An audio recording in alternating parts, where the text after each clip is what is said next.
Let me know when you're ready. Okay, we'll call this meeting to order. Um, This is the General Plan Advisory Committee meeting number 3, part 2. We'll begin with welcoming everyone here. And how many, I guess we'll do the roll call, if you could help me with that and find out which of our members are online instead of here in the room. Thank you. Our resource planner, Michelle Iris, is taking Ruby's place today, or Shannon's place. Thank you, Michelle. She'll do the roll call. Yes, this is working, correct. All right, Paul Duncan. I see him online. I'm here. Kyle Bill. Don't see him online. Double check. Is All Kyle right. here? Kyle Bill. Kyle Bill? You missed the last one too, I but don't sometimes see he him. shows up a little late. Oh, that's right. You're right. Okay, Philip Hartley. Marty Arenberg. Here. Benjamin Murphy. No. I do not see line. All right, Donna Makowitz. Saw her upstairs. Donna, how about Donna? Donna Makowitz. I do not see her online. Okay. Betsy Kahn. Really? Where are they? Not yet anyway. Do we have a quorum? Yeah, let's get a total number and check quorum. Okay. Seifert Weston. Here. Sharon Zoller. Carolyn Hillman. Let's see. Do not see Carolyn online. Daniel Tyrell. Vaughn Williams. Denise Rushing. Here. Margot Kambara. And April Lieferman.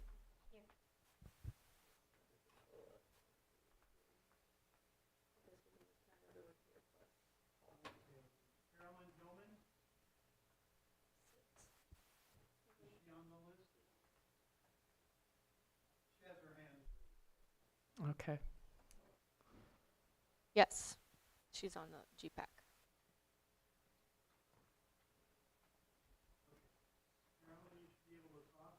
Can we hear Carolyn?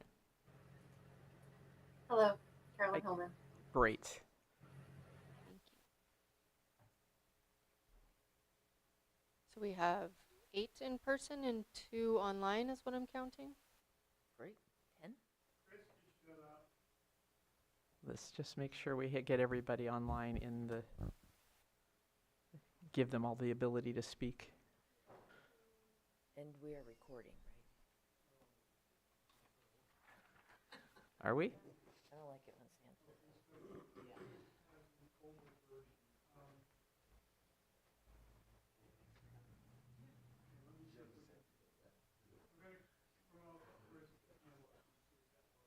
I emailed Donna and Betsy, make sure they weren't having access challenges. Okay.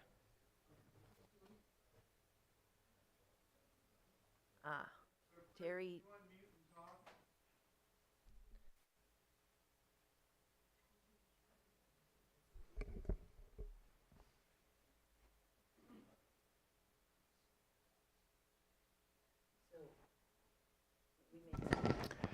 Chris, could you unmute your microphone so we could hear you? I'm sorry, you talking to me? Yes, okay, great. Just wanted to make sure we could hear you. Oh, great, thanks. Hey, Sam. Terry just emailed that using the link that she just got sent on February 5th for this meeting, she's getting a Zoom message that says the host has another meeting in progress. Okay. Okay, so we have Okay. Let's just take a 3-minute break, please. so we're going to take a 3-minute break and get the tech issues sorted. Maria, I had that same issue, and it was with the app with the Zoom app on my computer. But then I went through the web and it joined. Oh, thank you.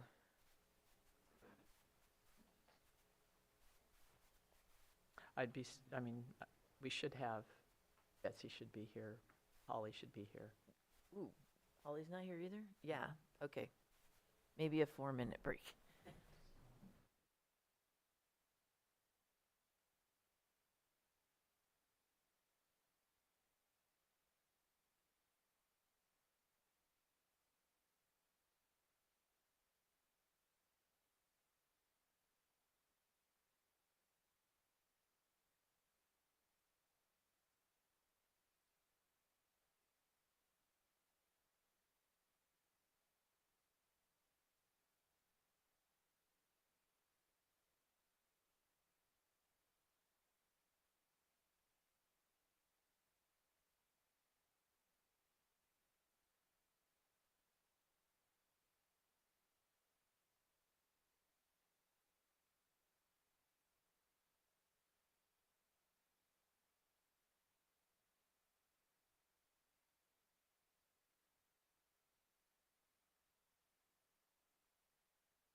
Okay, Sam, let's get going.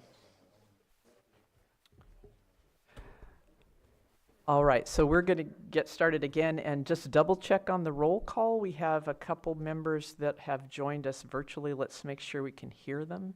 One would be Donna. Make sure she can unmute and speak. This is Donna. Yes, I can hear you now. Thank you. Great, thanks, Donna. Anybody else join us that hasn't already said they're here, that's on the committee? Okay, so we'll move into agenda review. Mireya, could you go take us through the agenda? And also please note, and we don't have Betsy here online, but she had an item that she had hoped to have conversation. Just let us know when that would be. Oh, good. Okay. Let's So today's agenda will cover, I think there was one request from last meeting for staff to review or to get you an answer on. We're going to cover that. But first, at the request of G.P.A.C from our last meeting, we'll start with a presentation about the Housing Action and Implementation Plan and allow for any questions and answers that the G.P.A.C may have. Great. And just to double check, I noticed Betsy joined. Maybe, Betsy, could you just let us know that you can hear us and that we can hear you? Yes, ma'am, I can hear you. Can you hear me? Yes, I can. Thank you so much. Super. Excuse me, but I didn't understand. I thought you asked for an agenda review, and Maria said we're going to do this other thing first. No, what we asked, you had an item that you wanted added to the, or discussed as part of the agenda, and we have a spot in the agenda for that. Great. Okay, Not on just let today's me know agenda, then. Thank I'll you. speak to it. Yeah, so Maria will speak to that. Okay, Maria, Okay. turn it over to you. So after the HAPE, the Housing Action and Implementation Update, will cover the request from the last meeting regarding water capacity in Lower Lake. Then we will move on to a presentation of the requested community growth boundary changes and allow for some question and answers on that one. Then we'll move on to recommended planning area boundary amendments with 5 minutes or question and answers on that. Right, and these are all informational so far. Exactly. Okay. These are only informational only, as we kind of figured out through our last meeting. And then the meat of the meeting will then be a discussion with the G.P.A.C regarding any county-wide recommendations they may have for the board to consider, as they are also considering the LAPAC recommendations. It would be helpful, we did insert the question because as a countywide sort of overview, it would be helpful if there are any sort of other priorities or recommendations from the G.P.A.C that have to do with the hazard layers, like the wildfire and the floods. So anything, if you're thinking through that filter, those type of questions will also be very helpful, or recommendations. Mireya, in preparing the agenda, we also talked about that particular item will be on all future agendas as well, right? Where the Indeed, the G.P.A.C through its discussions at the last meeting was to take more of a countywide or holistic view as far as its recommendations to go on to the Board of Supervisors. And so we'll make sure that that level, like a countywide recommendation, is a standing item from the G.P.A.C. Thank you. We will then talk about next steps, and we'll finish up our meeting. Just to bring the G.P.A.C up to speed, Betsy presented proposed policy updates, objectives, goals, and implementations specific to senior-related services. This meeting series for the G.P.A.C is to talk about mapping changes. However, when we have a future G.P.A.C meeting looking at the draft documents, Betsy's recommendations are already going to be inserted, and so we will discuss it as a G.P.A.C at that time. So they're great. They've been vetted through at least Shoreline, and I think that you'll really appreciate them when you do get to read them. It's just that in order to make sure that we covered all the mapping amendments, we kept to mapping amendment topics for this meeting. So Betsy, did you catch all that? Yes, but as I understand it, we only have 2 more official meetings of the G.P.A.C before the adoption of the general plan. Is that right? And so I'm We'll concerned cover that it at one of them then. I'm concerned that the larger issues of Never mind. congruence between um, common issues for local area plans, planning areas, uh, growth boundaries, and so forth, will not. Well, maybe those will come into the discussion today because I think you did touch on those, the boundaries, the planning area boundaries, and so forth. So, um, Yes. but in terms of how we affect the content of the general plan, given that there's no specific section for social service issues like senior services, I don't know how to, I have to maneuver these recommendations into the structure that we have. And I would like to say, I don't think that structure is entirely useful to the new general plan. It's taken from the old general plan, but those are issues that I think need to be understood long before we get to the end results. So I'll just wait until I hear what you are proposing and then see if I can provide useful comments. Thank you. Thanks, Betsy. Okay. Mireya, is it possible to have another meeting if we need one? Sure, I don't see why not. Okay. I'm happy to, once we figure out what that meeting would include, I'll Yeah. consult with the team to see. I mean, we're going to want to look at all the elements, right, of the plan. Well, it is kind of, yeah, that's kind of why you're here. Right. Great. Yeah. Absolutely. All right. So let's carry on then. The 305 item, which is it's now 320, Housing Action and Implementation Plan Overview. Nicole's doing that. Excellent. I think that's better. Yeah, anything that we can share locally. The only thing we could figure out why the last meeting was so glitchy is because we had off-site GIS presentations, and I think it was kind of like making the system go tilt. So Taking all the bandwidth. we're doing as much locally today now to avoid that. Thank you. I don't like glitchy.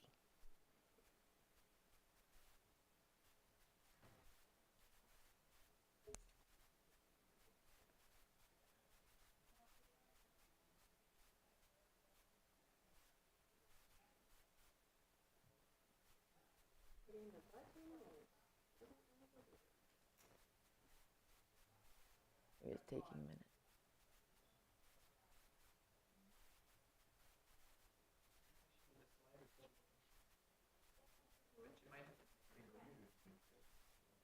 Oh yeah, maximize it.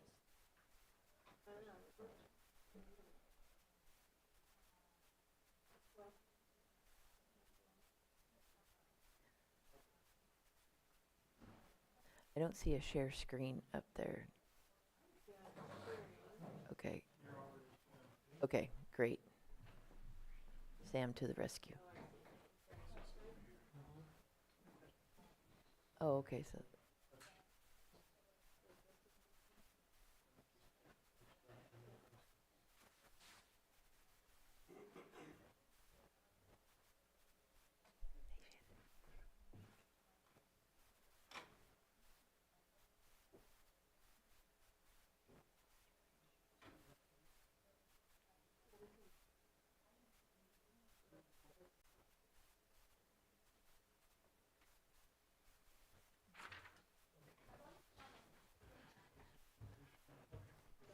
Hey, Donna, can you see the presentation from wherever you are? I'm just checking to make sure it's visible in Zoom. Yes, I can see it. You can see it? Excellent. No, you're good. Feel free. Excellent. Okay. Now we need Nicole unmuted, unless it's Amy. Hi, this is Nicole West. Great. Can you hear me? Yes. All right. It's saying that I can't start my video. The host would have to enable it, so I can leave my video off, or if Yeah, the just host leave would your like video to. off. That should be fine. Okay, Thank you. great.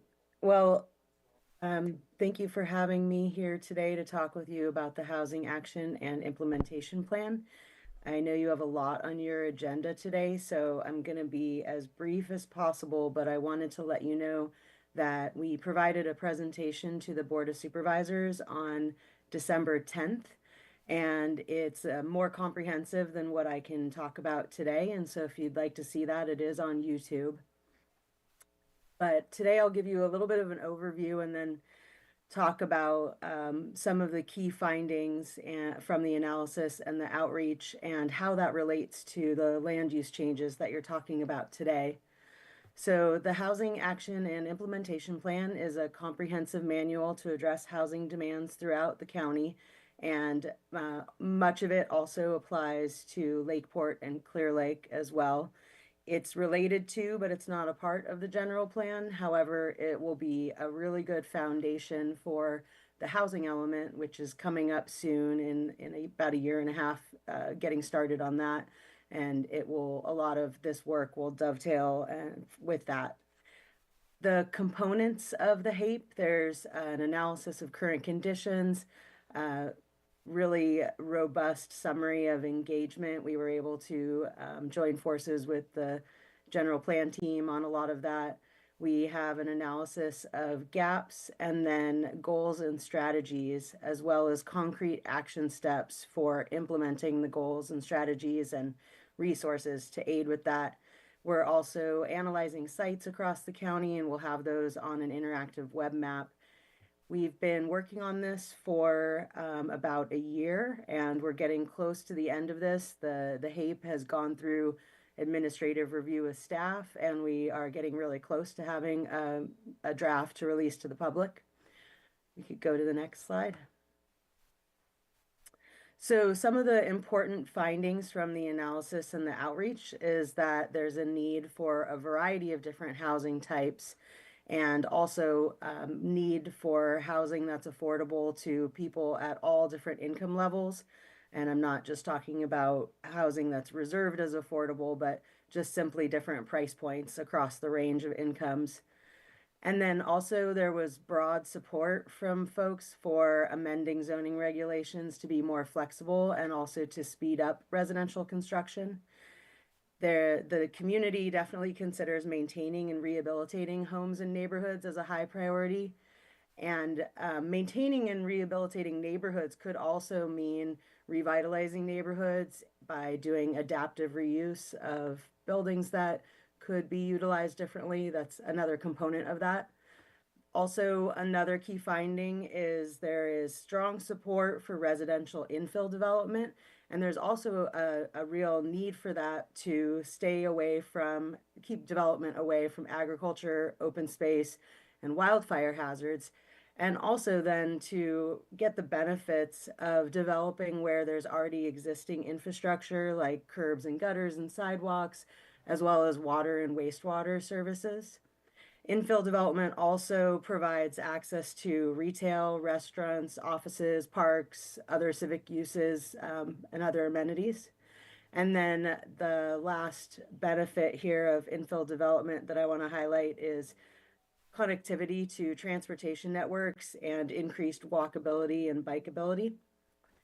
Let's go to the next slide. So I just wanted to show you these examples of mixed-use walkable neighborhoods. This could come at a density kind of like you see here, where, we're not talking about Manhattan-style urbanism, but we're talking about neighborhoods that are connected and walkable and have destinations that are nearby, and they're pedestrian scaled. And can have a real liveliness to them, and people really enjoy being in these locations. So this is kind of what we're talking about. I'm gonna ask to switch to the next slide and talk about our idea for how to get there, for where it would be appropriate within the county. Our initial idea here, which is just in its idea state right now, this is something that can be developed over time, but we were looking at the combining districts, and we were thinking that doing a mixed-use infill combining district could really make sense for the county. And the purpose would be to encourage infill development so that the rural character can be preserved. And this could also allow for a greater variety of types of residential development that are not currently allowed in existing neighborhoods and existing population centers. And then also by using a mixed use infill combining district that could be designed for walkability, neighborhoods could be designed for walkability, connectivity, and access to amenities. And it could also be used to incentivize the kind of development that the county would like to see within a district like this. So we've been talking about with staff and with the team about a potential process for getting this achieved. And there's a lot of outreach still with G.P.A.C and LAPACs and the county to talk about this idea, since this is really the first time it's being introduced. And then we talked about potentially an implementation action going in the local area plans where appropriate, for the county to work with the community to identify what criteria would be used for applying a future combining district. It can be based on location. We looked at, in particular, we were looking at some corridors and nodes and areas where there are parcels that would score high on a competitive tax credit application for affordable housing. And in some cases, those properties do not currently allow housing, but those may be good places to allow housing, since they would be really good candidates for getting extra credits on those TCAC applications. And they're within community growth boundaries, they're near other existing uses. And so some of these are different ideas here about criteria that could be used for where these combining districts might go. It could be based on locations or certain existing uses, where places where there's really good access, or other findings that we haven't talked about yet. And so we're proposing that during the future zoning code update that the county will be doing, that specific language is determined, and then the locations or criteria for locations is finalized, and then that combining district would be applied where it would be appropriate. So that's what I have for you today. I'm happy to answer questions. Okay. Are there any questions from the G.P.A.C? I just want to say I love this idea. I mean, it's how we get there is important, but I really approve of it.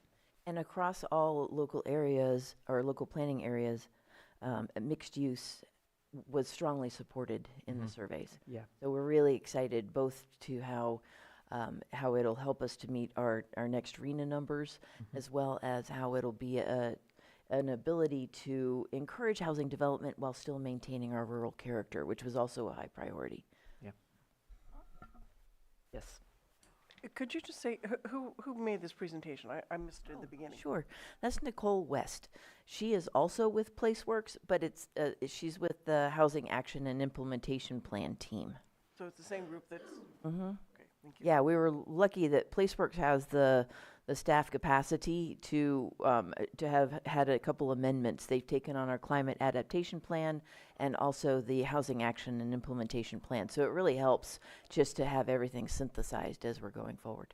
And will we get a number? You had mentioned, I think last time, a number of how many new housing units we have to identify? Great question.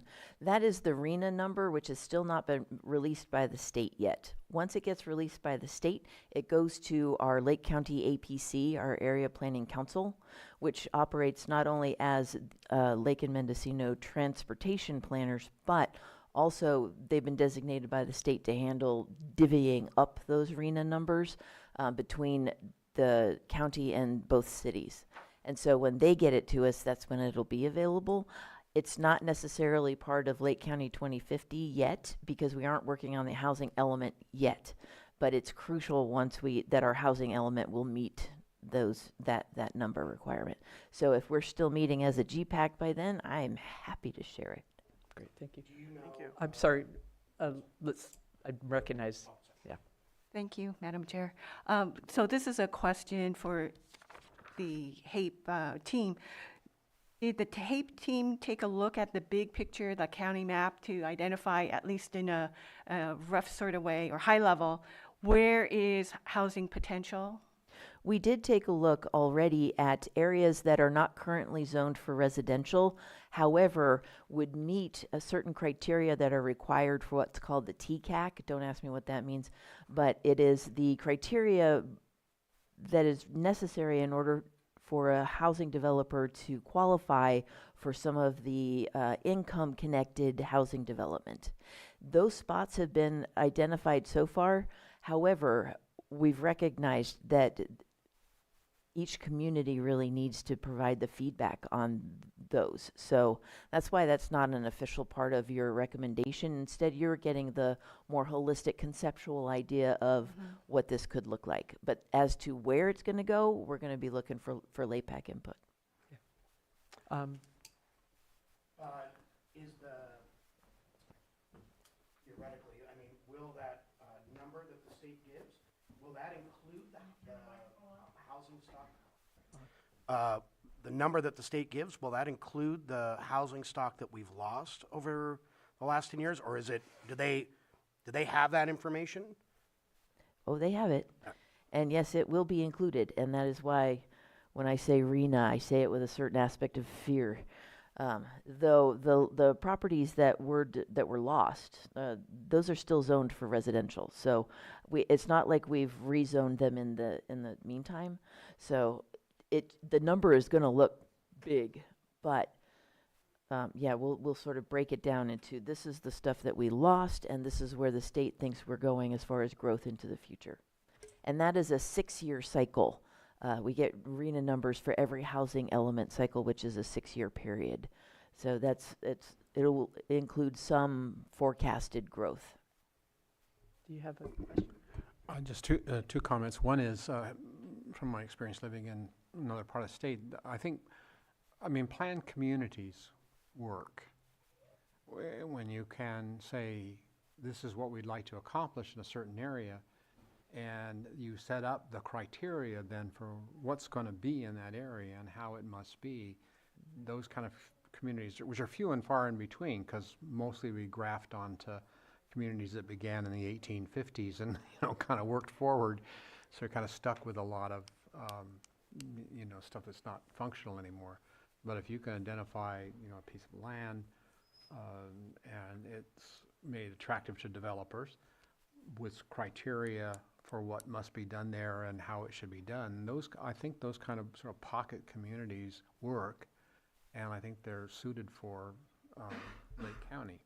The other comment I wanted to make in terms of that same issue of what are you going to count in available places for houses to be built, do they also look at current private communities? For example, well, just in the Rivieras alone, there's probably 600 to 700 buildable vacant lots at the moment that have water, they have power, they have facilities and so forth and so on. That's a lot of building sites that are currently. They absolutely count. Good. Yes, and that first point that you made, I'm hoping we'll revisit that, because that's exactly the kind of countywide nugget that I think the board would really appreciate getting from G.P.A.C. Great, thank you. Are there any questions of from the online G.P.A.C. members? I don't see any hands raised. Do you? Oh, wait. Okay, question here. Just wondering, do you know what the state's criteria is for determining the number of housing sites? Maybe that hasn't been determined, I don't know. No, it's just a running joke as to how much we actually understand what the state is thinking when they send us requirements. So other than that facetious comment, I don't have much insight to give you. Thank you, Maria. Certainly can. Thank you. All right, any other G.P.A.C. questions? Should we open it to the public for questions?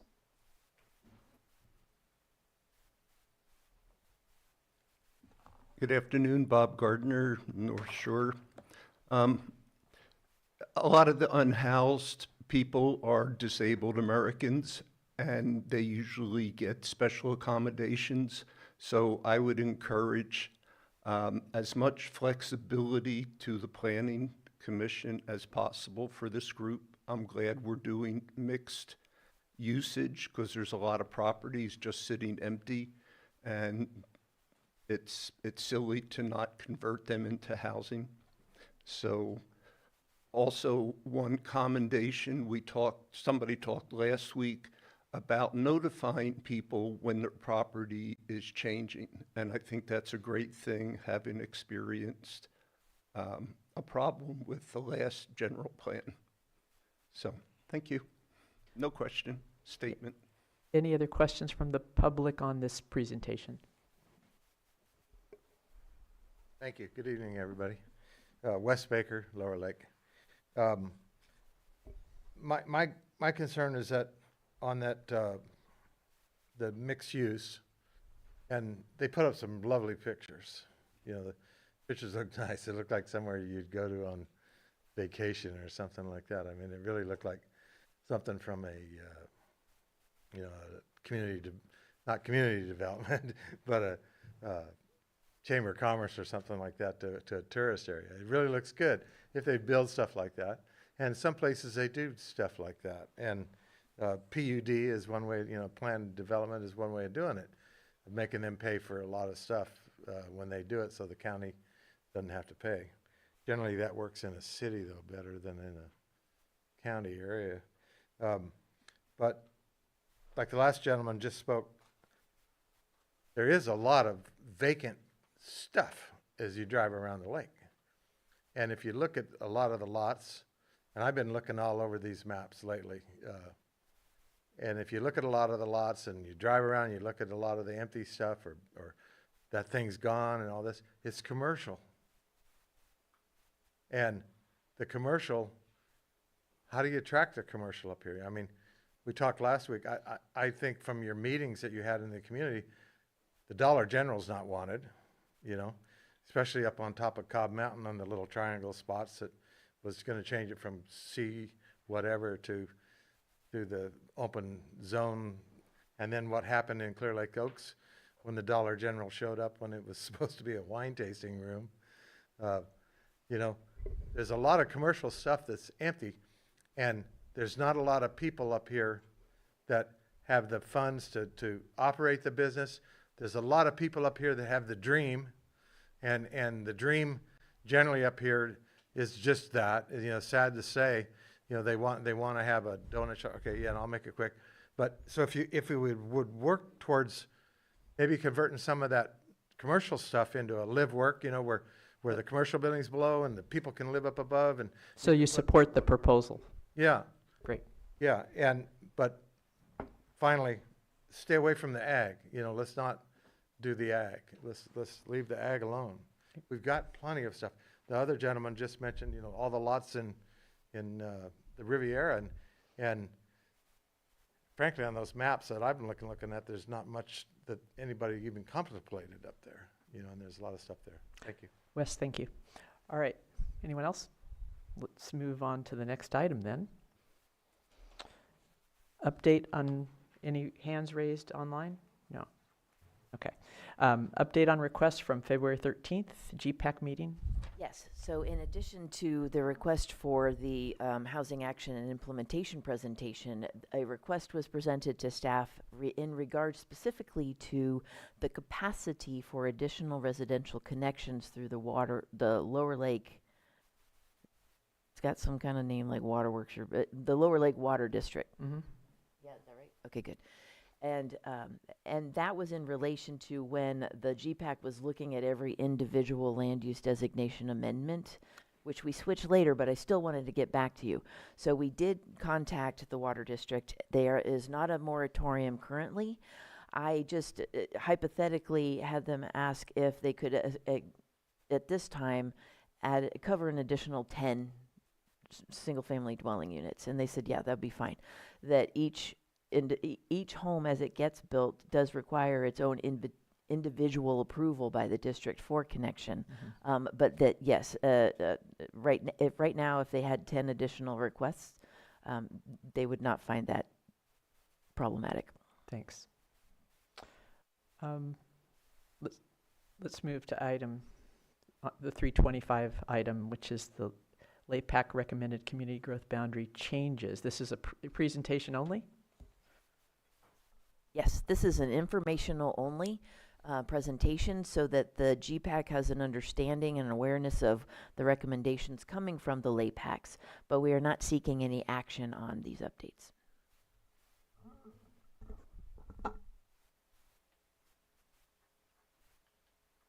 Well, good afternoon. My name is Tanya Sundberg. I'm with PlaceWorks, and I'll deliver this brief presentation. So the LAPACs did recommend a few changes to the community growth boundaries. So these are boundaries that define where future development should be focused. And they're important because there is policy guidance in the general plan and in the local area plans that support this limit to community growth. For example, the general plan and local area plans limit certain types of land uses to areas within community growth boundaries. Next slide, please. So the first of the two recommended changes to community growth boundaries is for the Kelseyville community growth boundary. The LAPAC recommended an expansion to this boundary in the northwest corner. You can see the existing community growth boundary is shown in purple, and then the green shows the proposed area where it would be expanded. So this land where it would be expanded is currently designated agriculture in the western area, and then designated industrial in the eastern expansion area. Before do you want to add anything more? I'd be happy to, yes. So on the left side, on the western side, that is land that was recently rezoned, or not recently, actually it was a few years ago. The portion that is not covered in the vineyard was rezoned to industrial for ag support related businesses. The portion on the right was an area that is already zoned industrial, and as as I described last week, on land use designation amendments, both of these were recommended to be included in the community growth boundary to allow for future industrial development. When the timing for that was when? When did that change happen? It is one of the recommendations from the LAPAC. Right now, okay. Yes, the left-hand side, that area, or the western side, has already gone through a general plan amendment and rezone to industrial. Okay.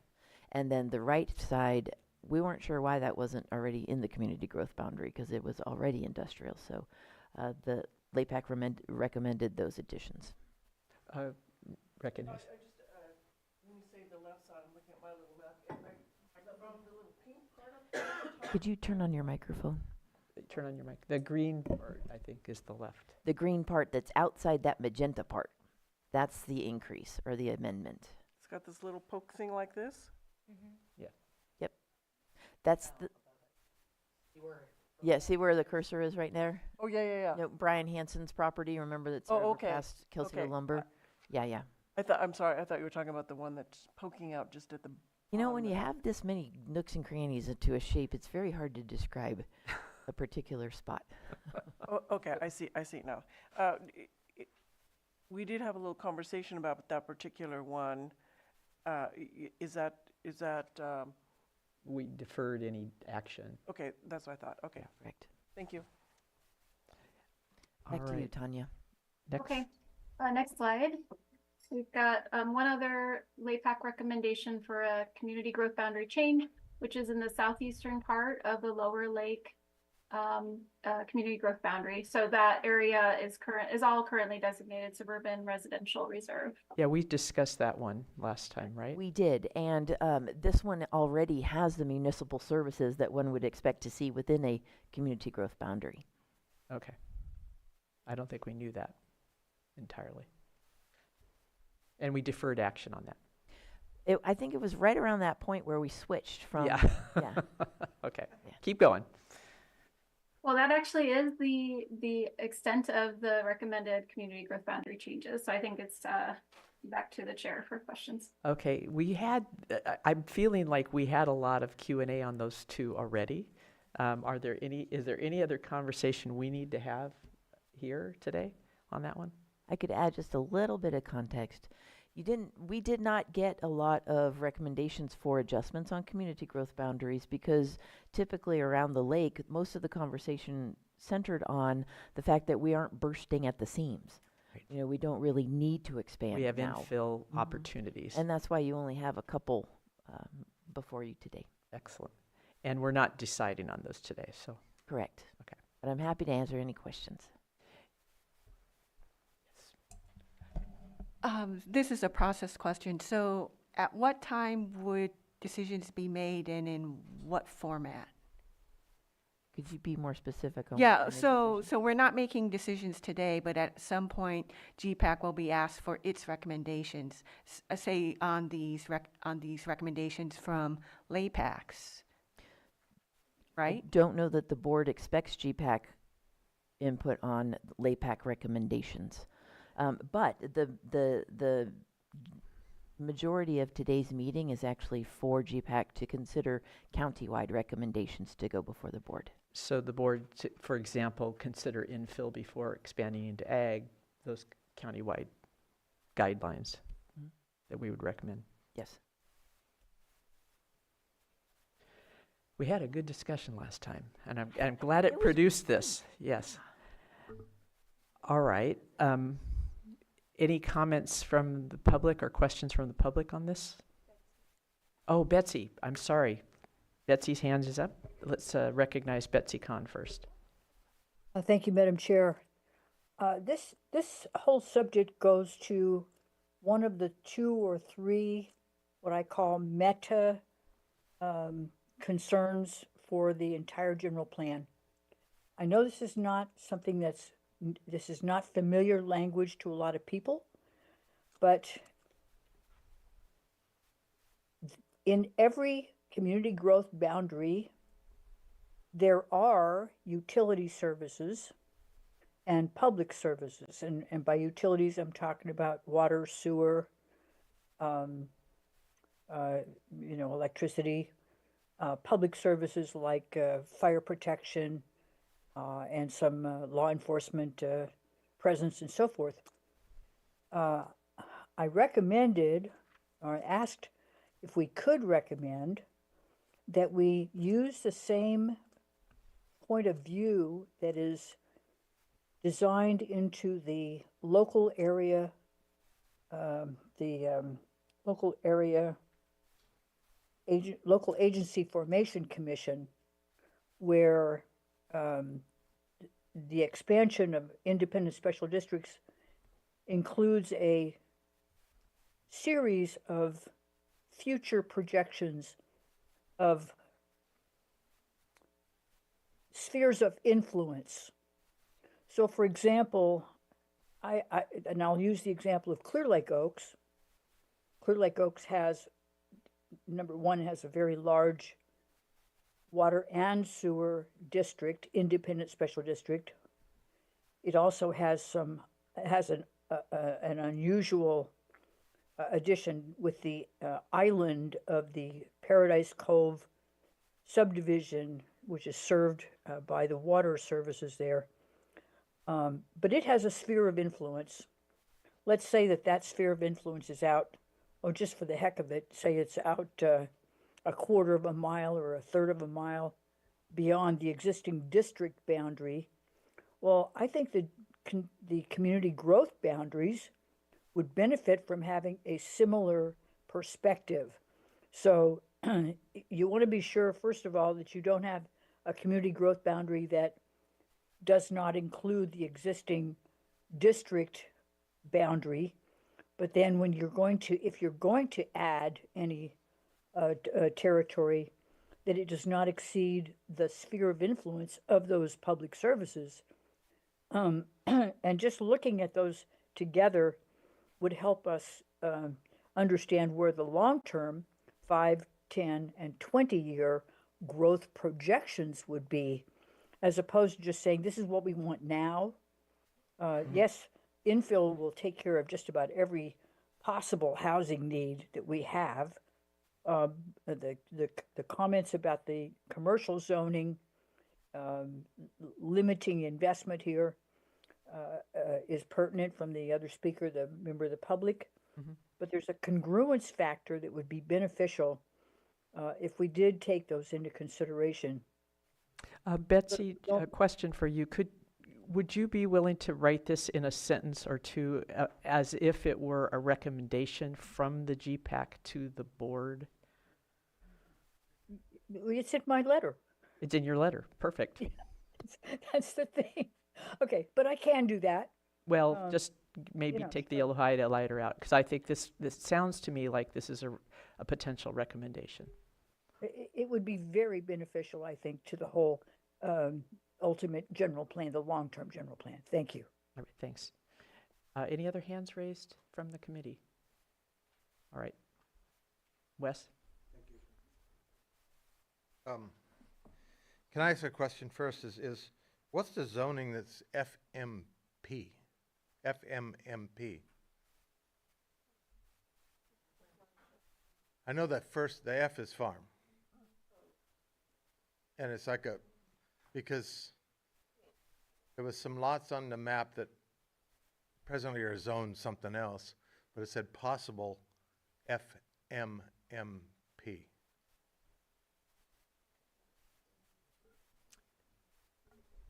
It's not a big deal if it's going to take time. I don't want to take away their time.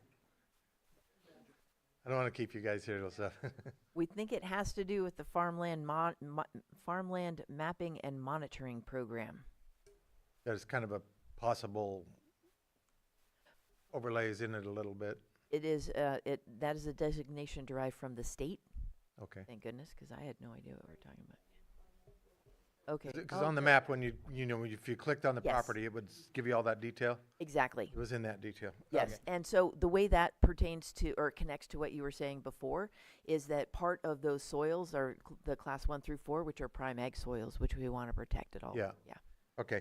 So with that, we were talking about that property in Lower Lake, the little long little strip there of parcels. Yeah, and that it's not in the boundary presently. I think you're saying that they want to try to put it in the boundary. Presently, it's not in the Lower Lake boundary. You spoke with reached out to the water district, and they said it was okay for 10. That's good. The water line is out there. I researched it. There is a water line out there, but there's nothing's hooked up to it. It's on that side of the road. It was a line that was put in a long time ago when the Homestake mine was out there. It was a water line that fed them, and that's all it did. It had no laterals coming off it or anything like that. It's now basically, it's got water in it, but it's abandoned. It's not in use. The lots, which on the map, they look small. It looks like a little string. And I think last week it was talked about that it was maybe 6 acres and you could keep 2 horses on it, or if the zoning was changed and all that kind of stuff. Some of those lots out there are 20 acres that's shown on that. That's pretty big. I took all the lots and I added them all up from the information little box that shows below how big the area was. It totals 75 acres in Lower Lake. Now, 75 acres is nothing to just turn and look away on. That's a lot of land. And then if you recall last week when we talked about that a little bit, I'm not saying it's a motive, but it's a possible motive. It was a subdivision, that changing it, you could subdivide it. And you wouldn't have to be under the county restrictions of whatever it is, 4 acre, 5 acre minimum or whatever. It would be out of that. It would be in the Lower Lake. You could probably cut it down. You could probably subdivide in Lower Lake down to half an acre or even a city lot. I have no idea. But if that was the case and it was 75 acres, it was also talked about that a lot of it was hillside, unusable for building. So even if you averaged all that out, it could be 75 homes. It could be 150 homes. Someone could stand a chance of making anywhere from 7 million to 25 million just off the sale of the lots alone, without doing the division. I'm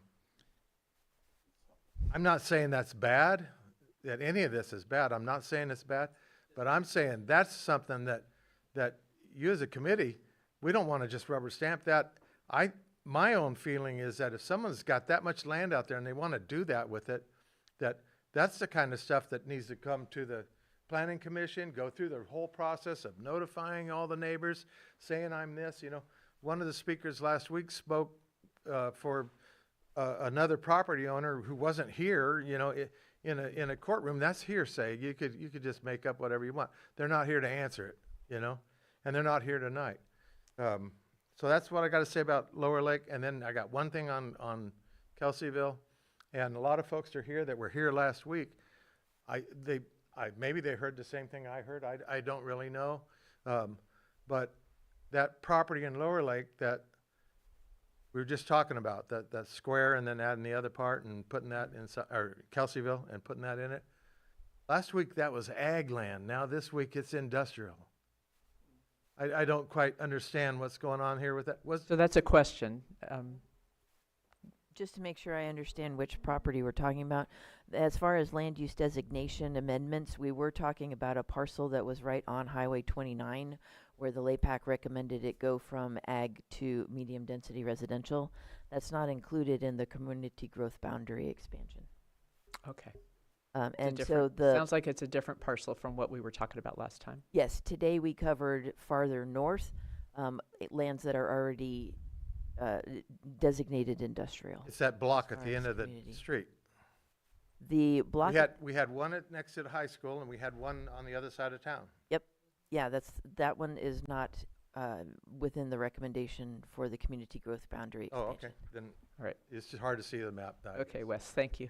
Okay. All right, anyone else need to speak on this? Hi, I'm Michael Santarelli. Want to talk about, I'm the person requesting that these 8 parcels be put in the Lower Lake Community Growth Boundary. I made a few notes if I can stick with them. These properties, by the way, they're right here. This map was furnished by the Planning Department.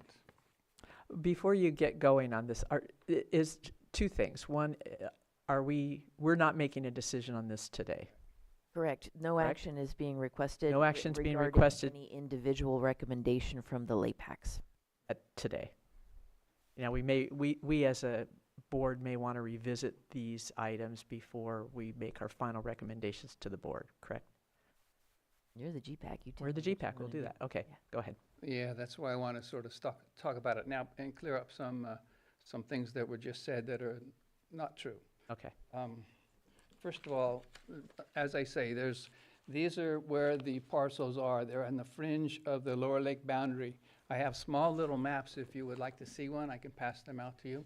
I don't know if that's appropriate. If you have it available, yes, Yeah, that I would have be great. just 4 of them anyway. Share. Can you take on?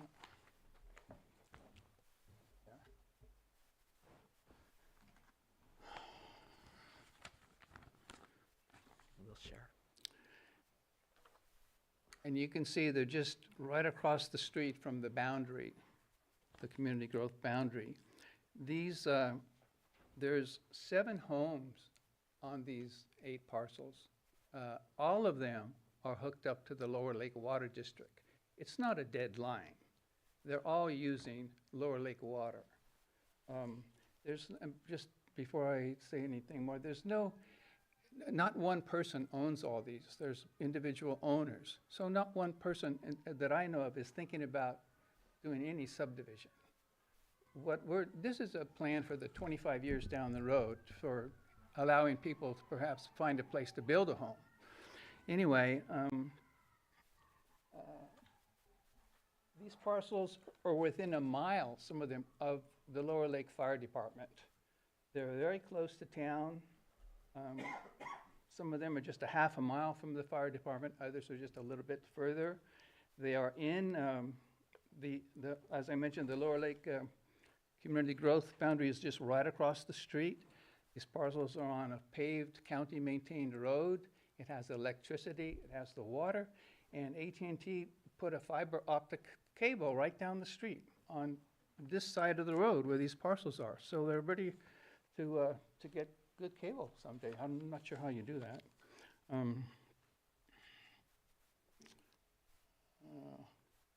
There's also on another map that I was given, Wagner Road, which comes off of Morgan Valley, right near Bonham Road.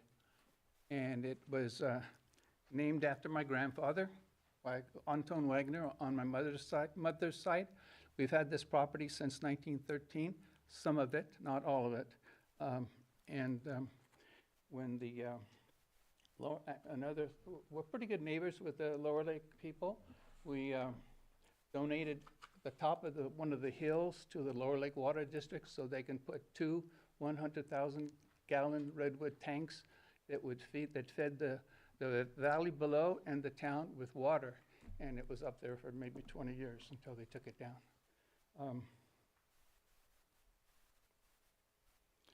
So I wanted to clear some things up. It would be helpful to get in the community growth boundary for, some people, perhaps they can do something, get another house out there and build a house for their family. Thank you.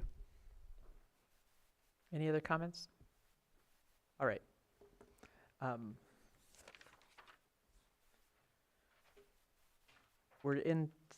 guess we've been working on the Q&A. Are there any questions, any more questions from? All right, then we will move to the next item, which is also an informational item. LAPAC recommended planning area boundary changes. Who's taking this one up, Mireya? Well, I'm ready to take this one up. I think we just need to get the slides up. That's Tanya. This is Tanya will introduce it. I'll add anything that all right. I think you need to know. Thank you. Okay, so the LAPACs did, in addition to the community growth boundary, also made some recommended changes to planning area boundaries. So these are the boundaries of each of the 8 local area plans in the county. These boundaries matter because some of the county's policy guidance applies at the local area plan level. So in the new general plan, we'll be covering many of the general plan topics at the local area plan level. So the policies related to those topics will apply to the planning area, the area within the boundary. So those topics include land use, circulation, open space conservation and recreation, environmental justice, public facilities and services, and economic development. So now we can kind of walk through a brief presentation of each of the recommended changes from the LAPAC. So next slide, please. So this first recommended boundary change is at the Lakeport and Upper Lake Neese boundary. The recommendation is to expand the Lakeport boundary into the area that's currently Upper Lake Neese. That expansion, so you can see the existing planning area boundary in black, and then that white line to the north is showing the proposed change. So that would, that's all located near the community of Blue Lakes, although the Blue Lakes community itself is still within the Upper Lake Neese planning area. And the lands within this change area are currently designated public lands, rural lands, and resource conservation just along the tributaries. Anything to add on this one, Mireya? That's the whole Scotts Valley area? Exactly. Scotts Valley currently is kind of divided, so this would include all of Scotts Valley into Lakeport. All right. And who's making the recommendation? That was the Lakeport LAPAC. Okay. Okay, so next slide. This is showing the boundary between Lower Lake and Middletown. And the LAPAC recommended, this is a really small change that they recommended. You can see it's, Michelle's highlighting it in the cursor. So what the change is to include all of the Jerusalem grade subdivision within the Lower Lake planning area. Currently, just that a piece of that subdivision is within Middletown. All of those parcels are rural residential. That came from the Lower Lake LAPAC. Okay, thank you. Okay. So this is the boundary between Middletown and Cobb Mountain. The LAPAC recommendation is to expand the Middletown boundary into the Cobb Mountain planning area.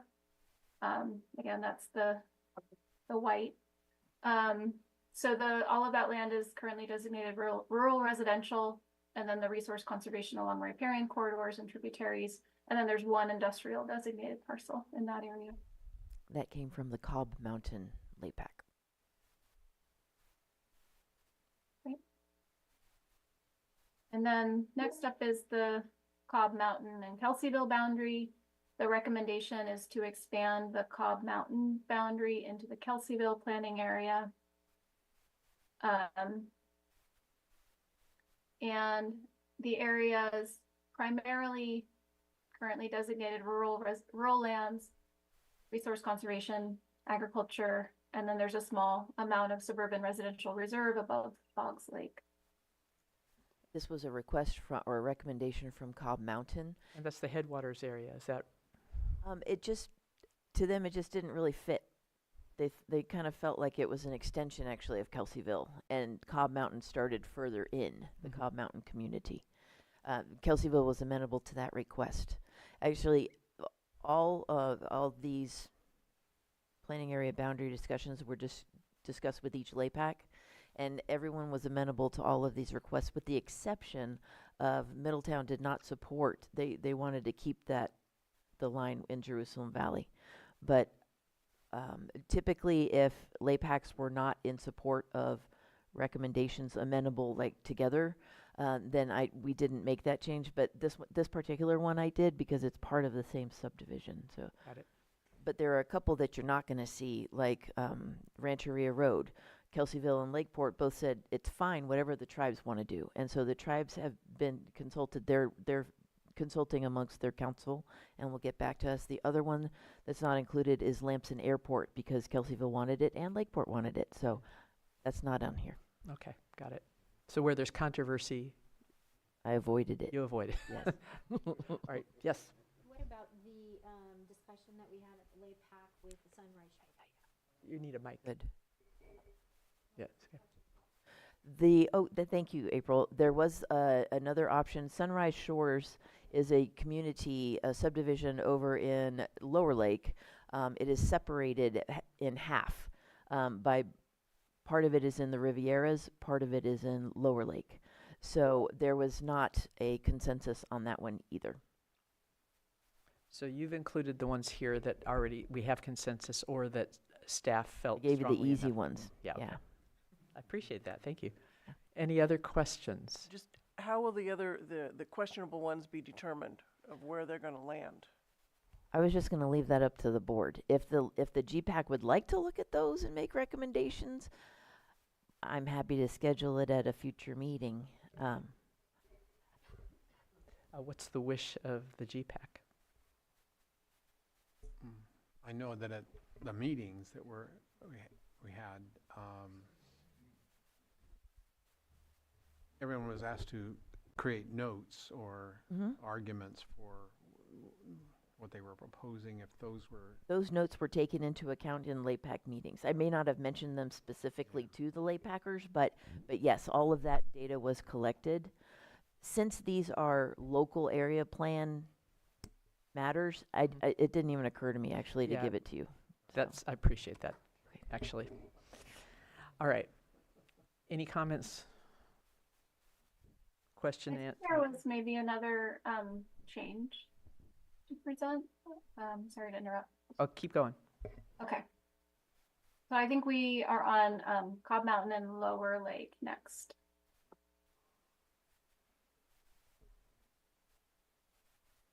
Okay. So the LAPAC recommendation here is to expand Cobb Mountain into the Lower Lake planning area. That area includes the Siegler Springs subdivision, and it's designated rural lands, rural residential, suburban residential reserve, and some ag. And I apologize, is this? That's Siegler Springs. Yeah, the recommendation came from Cobb Mountain because Siegler Springs is an active part of their municipal advisory council.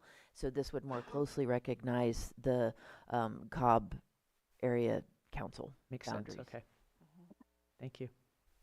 Great, and then I think one more, and I think Mireya, you were planning to cover this last one. Oh yeah, this is a pretty one. So, the town of Lucerne at the Central Regional Town Hall meeting in December supported the idea of transferring Lucerne into the Upper Lake Nice planning area. And Shoreline Communities was also supportive of that idea as well. So the reason why I have to sort of walk you through this one is because we've been trying to figure out the exact boundaries of SERTH, because the map that was on the resolution creating SERTH was not right. So I just was notified from Supervisor Crandall that it is the zip code for Lucerne, 95458.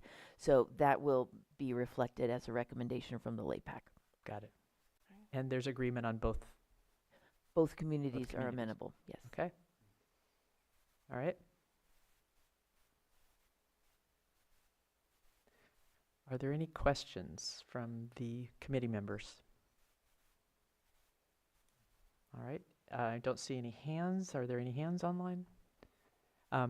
Any questions from the public on this? I have one question actually, and that is, when will we hear about the ones that are not agreed to? Or will we? Will you take those right to the board? I was going to give it to the board. Okay, that sounds Y'all good. want to that's fair go enough. around in it. Okay. Yeah. All right. Wes? Hi. Yeah, I got two things, and one's kind of going back a step, is that the information I had that they had no water out there was taken right from your Wes, maps. let's stay on this topic if Yeah. we could do that. I was just saying it was right from your maps. Okay. Appreciate it. I think we're hastily prepared. Okay. Okay.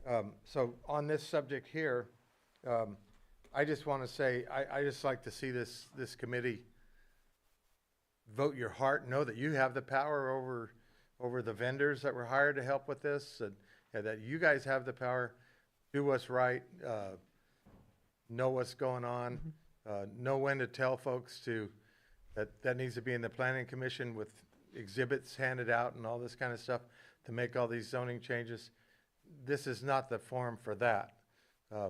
And I'm just here, like I said originally last week, to preserve ag in the county, and I hope you guys do too. Yeah, I think we're with you on that. Thank you. All right. Any other members of the public need to speak? I'm tangled up here.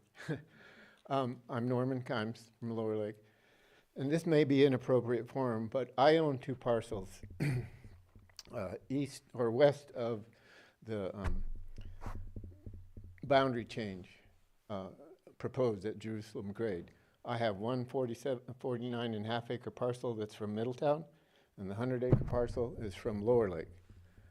I am unclear, based on what I've heard here and other places, how this is going to impact me. I know there are different rates for the fire districts between those two areas, and that's not the only one. I'm not going to waste your time with all these little lists, because if it's just me, I'm going to get run over. That's the way government works. However, I'm with Wes. I disagree, information only doesn't mean rubber stamp. Right. And that's the way it felt last week. I'm not trying to tell you, I think you run a great meeting. But you are here to collect data and recommend. That's your job. Norm? Yes. Are you in support or not of the, this is, this is have- actually planning area, it's not. I don't have zoning. enough information to actually be able to tell you. Okay. And that's the problem, is that I don't know how it's going to impact me. Okay, And got it. I would like to know, but at this moment, I really don't. We actually should ask that question. It's a great question. This is a this is a planning area suggested change. And how will that impact? Every meeting, that exact same question came up, is what's the purpose? Does it benefit us to be in this planning area or the other one? And it has absolutely no connection to fire fees. It doesn't affect school districts. All of those have entire different decision-making processes. But it does affect who's making the recommendations for that So area. the way we use, it does, yes. So the way we would use local area plans is when when we have a proposed project coming through planning, we are looking to make sure that the way that that project is currently described is supportive of the community's vision. Okay. And so we would be looking, so if that Jerusalem grade was switched over into Lower Lake, we would look at the Lower Lake planning Vision. area for their priorities, goals, and implementations. Got it. And any design review standards that they may have as well. So he would want to attend the meetings of the local area planning group that affects his area in order to influence the vision of that area. He's always welcome to do so. We really love it when public shows up to these things. Most people don't feel that way about me. But we love you. We do. I am in the county, and I like being in the county, and I have no desire to be in Lower Lake or Middletown or any other city in this county, but I love Lake County. I really do. I just can't get along with people. Thanks, That's it. Norman. All right. All right. Questions here? No? I see someone holding their mic button. No? You have a question? I don't know if this was, when we're talking about local area planning groups. Groups, yeah. So, who come together. Not zoning, not anything like that. Yeah, right. You got to remember that sometimes those meetings had 6 people in it, I mean, the Rivieras area has a population of about 7,800 people, okay? About 6 people came together to make, recommendation for the other 7,000, people. That's just the way communities work. It's, so you have to keep that in perspective. So making decisions about whether this little piece should be in this planning group or that planning group are not earth-shattering decisions. I mean, they talk about the decision determines, well, what is this document going to contain and what is this document, which is very, very important.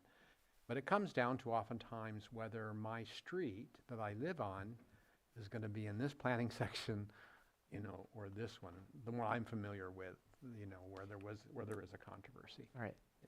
And there's good reasons on both sides of the argument, but as the gentleman said, at some point somebody's got to go, that, and we may be it, just having to review what we're given to review, what are the arguments on both sides, and then just say, well, got to make a decision here.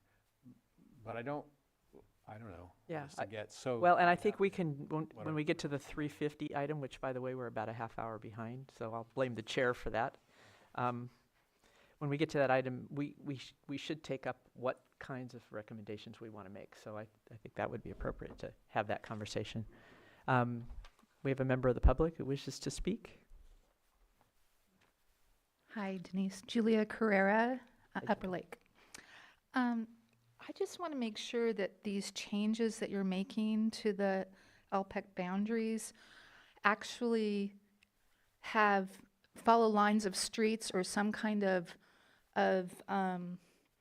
monument or something, so we actually know where they are, because that was what I originally talked to you about. I don't know that that's the case. In regards to the Upper Lake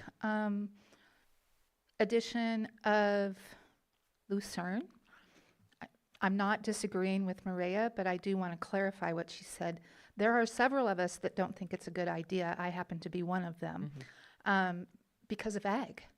And what we did say was we're amenable to discussing it, and that's how we left it. Maria did send an email to me and another person that I believe is from the Lucerne area, who I believe she thought maybe we were going to have a problem with it. I'm going to go with whatever the majority says, but I would like to know which geographical LPAC is the largest in population, and which of these changes the LPAC is the largest in geography. And yes, it does change what's going to happen in our community based on where those lines are being drawn. Thank you so much. Thanks. Anyone else? Okay. Thank you.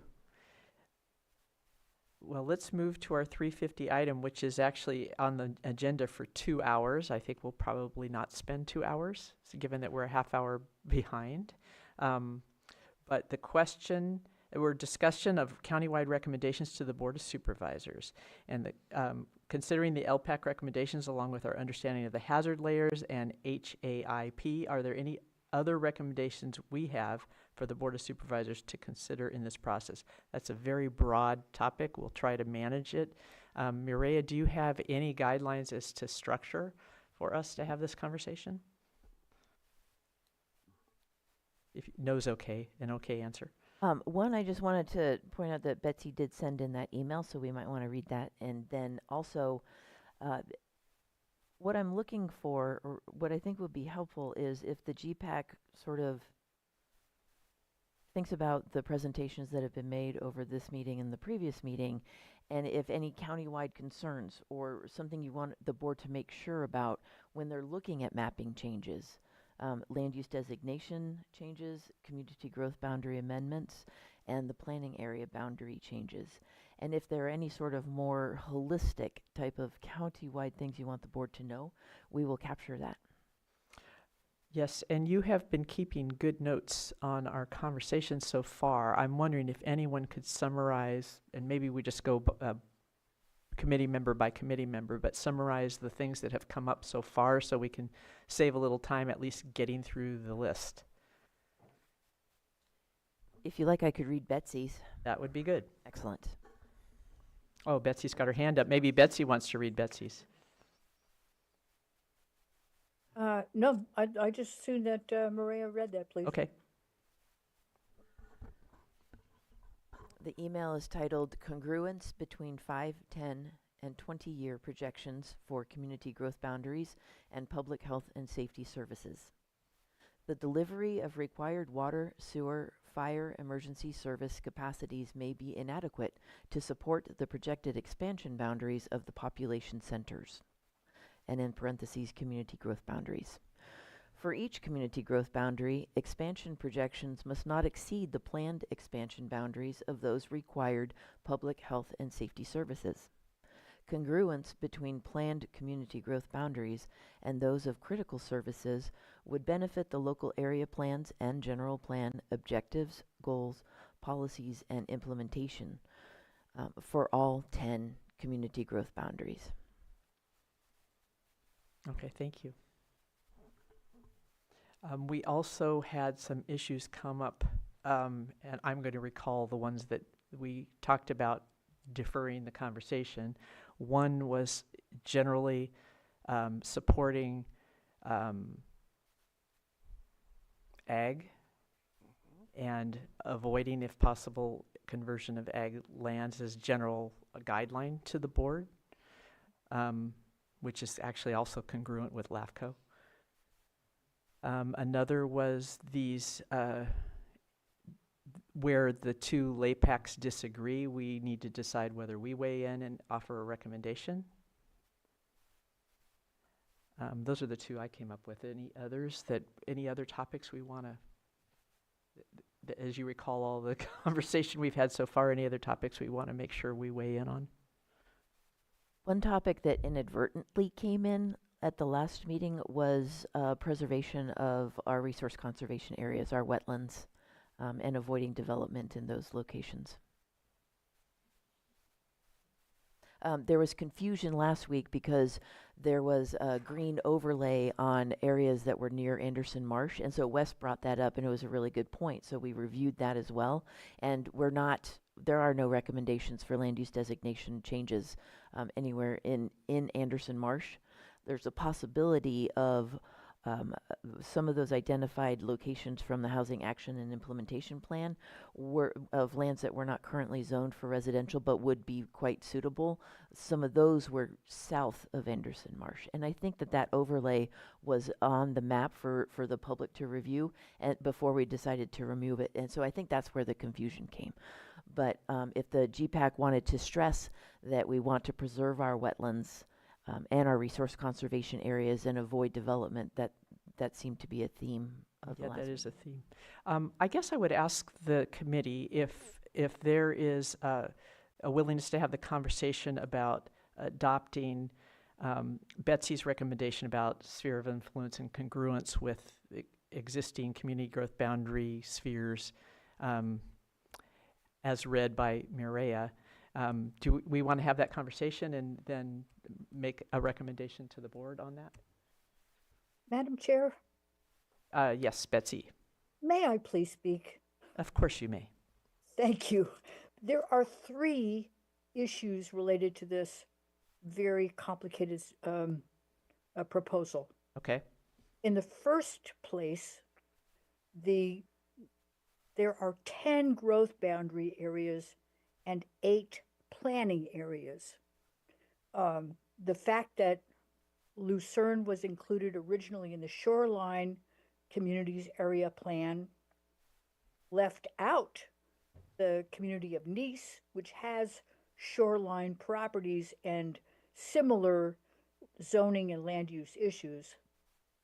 However, the proposal to shift the Municipal Advisory Council jurisdiction of Lucerne, which has no separate planning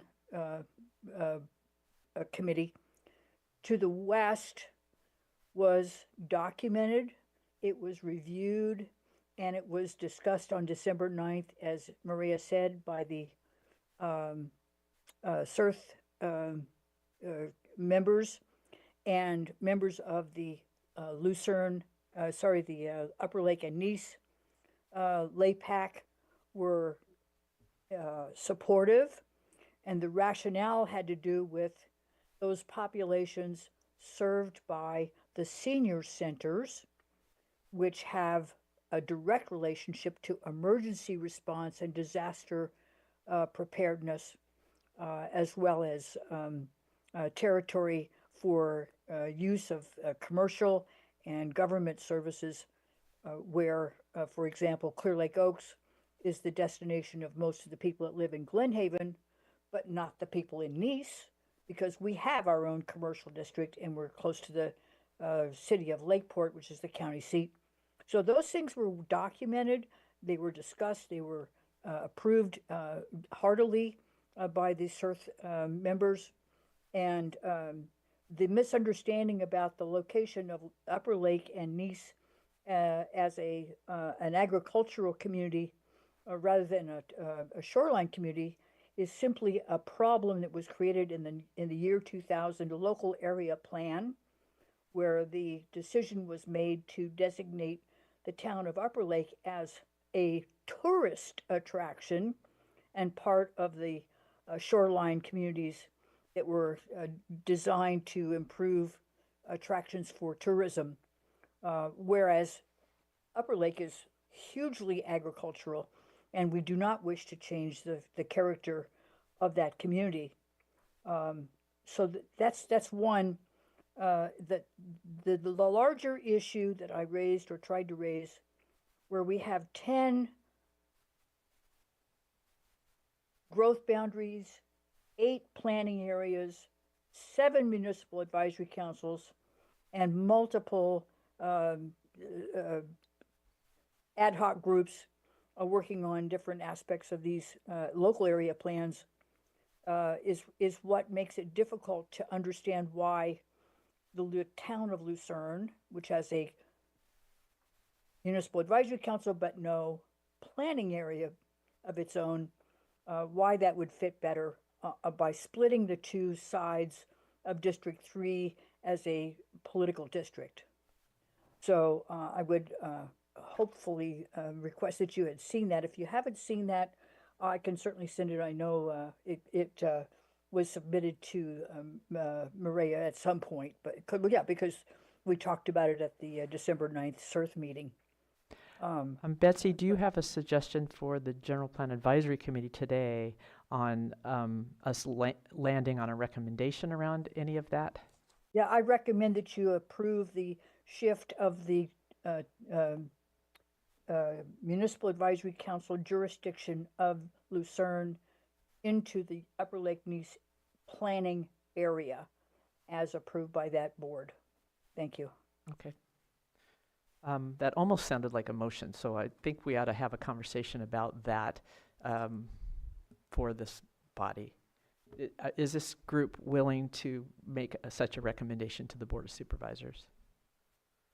It sounds like there wasn't any controversy.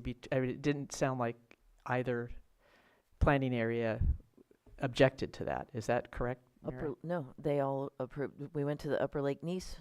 We went to the Shoreline Communities. Okay. We actually went to CERF, the Municipal Advisory Council, Okay. and there was support for that transition. Well, just the overall way we could say that is that this group supports the recommendations that were developed by The LAPACs. various areas in compliance with one, or in agreement with one another. For the planning area. Ones that weren't in agreement with one another will have to be addressed, but Okay. certainly we can support the ones that, there's no controversy over. Yeah. Any other comments on this topic? Any member of the public wish to comment on that particular topic? All right, well, I'll look for a motion. That sounds a lot like what you just said. I'll make a motion that, that this body supports what's the word I want to use? Supports Recommendations? a cooperative recommendation of the planning areas concerning changes to the planning area boundaries. The key being cooperative agreement or cooperative development. How about consensus? We have consensus? Anyone opposed? No, it's all right. I meant LAPAC recommendations that were All those that who, had yes. consensus by So all the LAPACs. motion is all those that have consensus and are not argued among the LAPACs. Right. So any comments or discussion? I'll look for a second. I second. We have a motion and a second. All in favor? Aye. Aye. Aye. Opposed? Motion carries. Thank you. Got one done. There we go. We're on a roll now. All right. Betsy, you had other recommendations that were beyond this, and one of them had to do with the sphere of influences. Yes, I had two concerns about the structure of the general plan update document, where we are not addressing certain aspects of community growth boundaries and shared utility districts and so forth. That's a whole larger question, and it doesn't belong on today's agenda. Okay, got it. All right.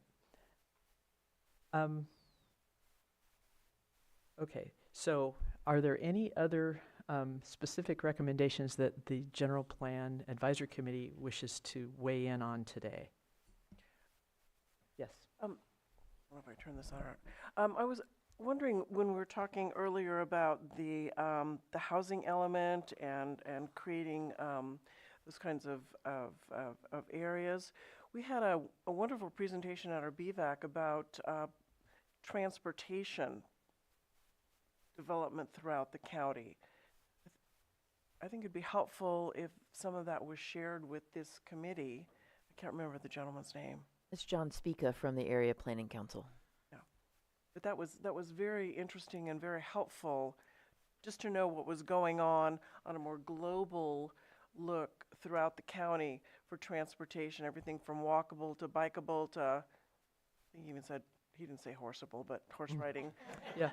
Was bad. So that would be a good presentation. Yeah. A good element to know. Right, and road development, and for instance, like, what's Caltrans thinking about? Is it, I'll ask the General Plan Advisory Committee this, is it appropriate for us to weigh in today on the proposal in the housing element presentation for mixed use as a concept, as an idea? I would like to make a motion.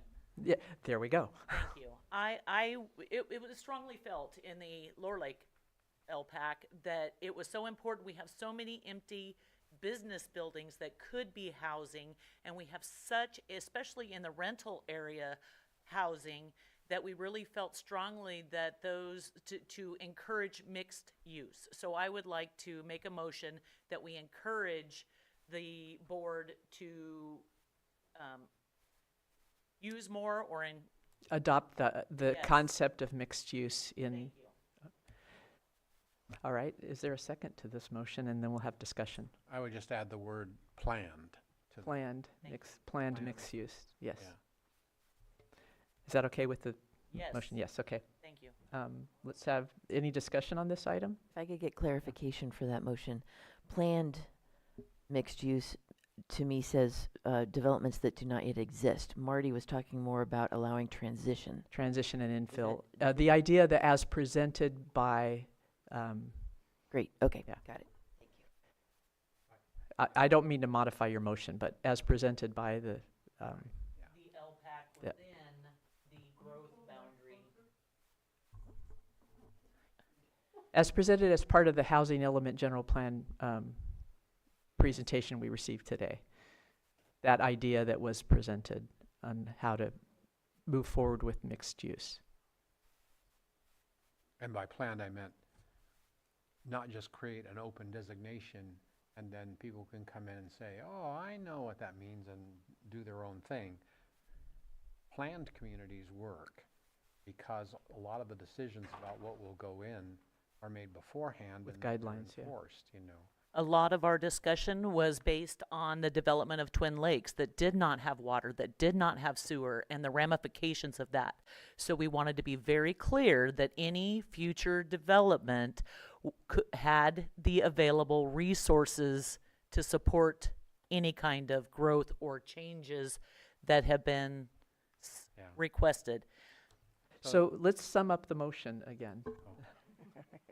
I was just going to add a little more information that probably one of the most successful planned communities in California is the city of Santa Clarita, where it was just onion fields and ranch land, Spanish, you know, and since one family owned it all, they were able to create a planned community where nothing was built until they had planned the whole area.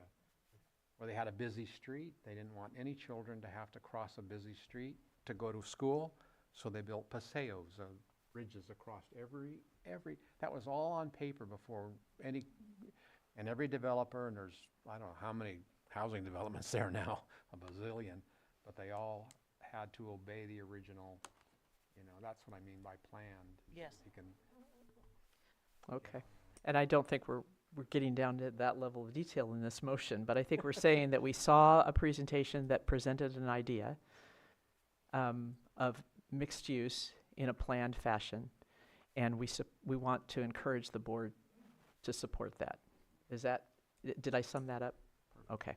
I just wanted to add that the Riviera's LPAC had the same experience and conversation. Yes. Can I have a consideration? I don't know if this is the right place. Is anecdotal, but I know in Kelseyville, there are a couple of business owners that would like to renovate their buildings, but it's a financial barrier. Is there something that we could put in there that the board might help research opportunities for, I don't know, various streamline or help with getting grants, or there's some tax benefits or something, because oftentimes it's not the desire to do it, it's the financial burden that is the impediment. I do think that was part of the presentation too, that once you say you want this, there are many tools available at a local jurisdiction to help make it happen. Right. But knowing what they are sometimes is... Right. Yeah. Right, okay. Comments? Oh, yes. Hi, Shannon Sanders from Middletown. And I don't want to dig too much into the weeds regarding the mixed use, but I think that the current ordinance requires 1,000 square feet of commercial for every one residential unit. One way that might make it more viable is if there would be a consideration or a recommendation to maybe modify that. I know in Cobb, I think the square footage of a home, they reduced it to like 400 square feet or something, allowing for more units to be built economically. Same with the mixed use. If it had not such a high standard of 1,000 square feet commercial for every residential, that might be something to promote the mixed use concept. Is it the same in each of those areas? Because he just said Cobb is one, Middletown is another, and I don't know exactly what Lower Lake is. I don't know if they've come up with policies yet or policy suggestions yet. We have not, go ahead, Shannon. Oh, just to clarify, Go ahead. the Cobb was probably a bad example. That was a single-family home square footage, but I was Yeah. just trying to. Thank you. Thank you. Maria. There was a strong preference in the community-wide surveys that were distributed supporting mixed use. What, and whenever you're ready, I'm kind of writing draft ones if you want me to read them back to make sure I got them right. Okay. You want to? Okay, yes. Encouraged mixed use. This is from Marty making a motion, including shared primary uses, which is a planning term for both commercial and residential.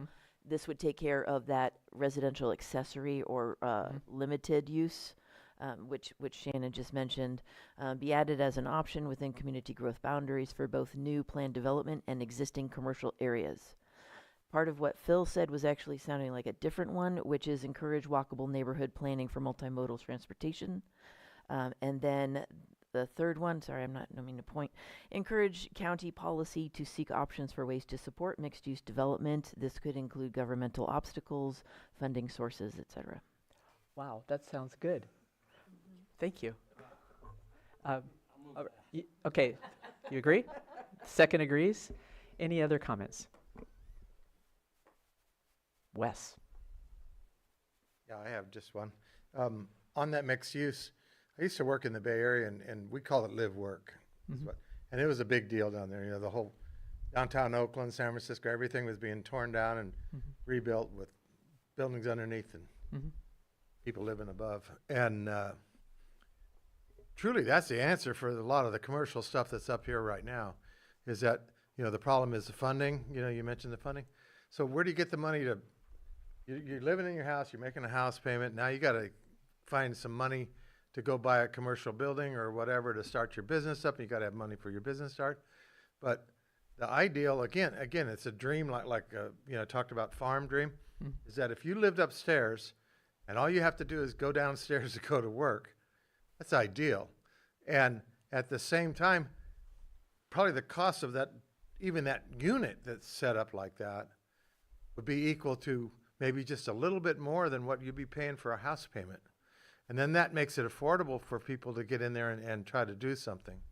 And it could really help, you know, not even in a, I'm with you on the planning, you know, but it doesn't even really need to be planned, because this could be something that could happen all over the lake in all these buildings that are empty. And a lot of them are small, like and Clear Lake, we're not talking about Clear Lake because that's the city, right? But you go through Clear Lake and there's a lot of small little things that are just boarded up, you know? Yeah, thank you, Wes.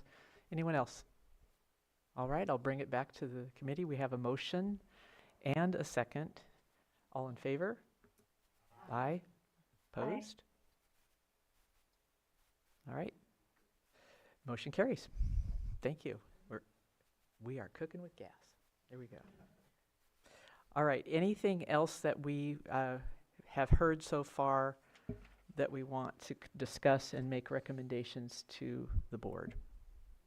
No action was taken on Betsy's email. On Betsy's email. And what's the appropriate action that you are looking for? What do you? It would be, that would be a recommendation to the BOS from LAPAC. Yeah, okay. Any questions or conversations? Has everybody seen the email and read it? That would be the first question. When was it sent to us? She just sent it to Denise and I. That's the one I just read. Oh, well, we then should, the one you just read? Yes. Okay. About community growth boundaries and matching them to municipal Can districts. you read in it regard to again? that. Because it sounded good to me, and I read the email, obviously. I should have shared it with everybody, apparently. No problem. The delivery of required water, sewer, fire emergency service capacities may be inadequate to support the projected expansion boundaries of the population centers. For each community growth boundary, expansion projections must not exceed the planned expansion boundaries of those required public health and safety services. congruence between planned community growth boundaries and those of critical services would benefit the local area plans and general plan objectives, goals, policies, and implementations for all 10 community growth boundaries. If I could just add something, sometimes it goes the other way around. Sometimes the community tells LAFCO where they want to expand, or it tells the county government where we want to expand, and then the county government takes that as an annexation project or a modification of a sphere of influence.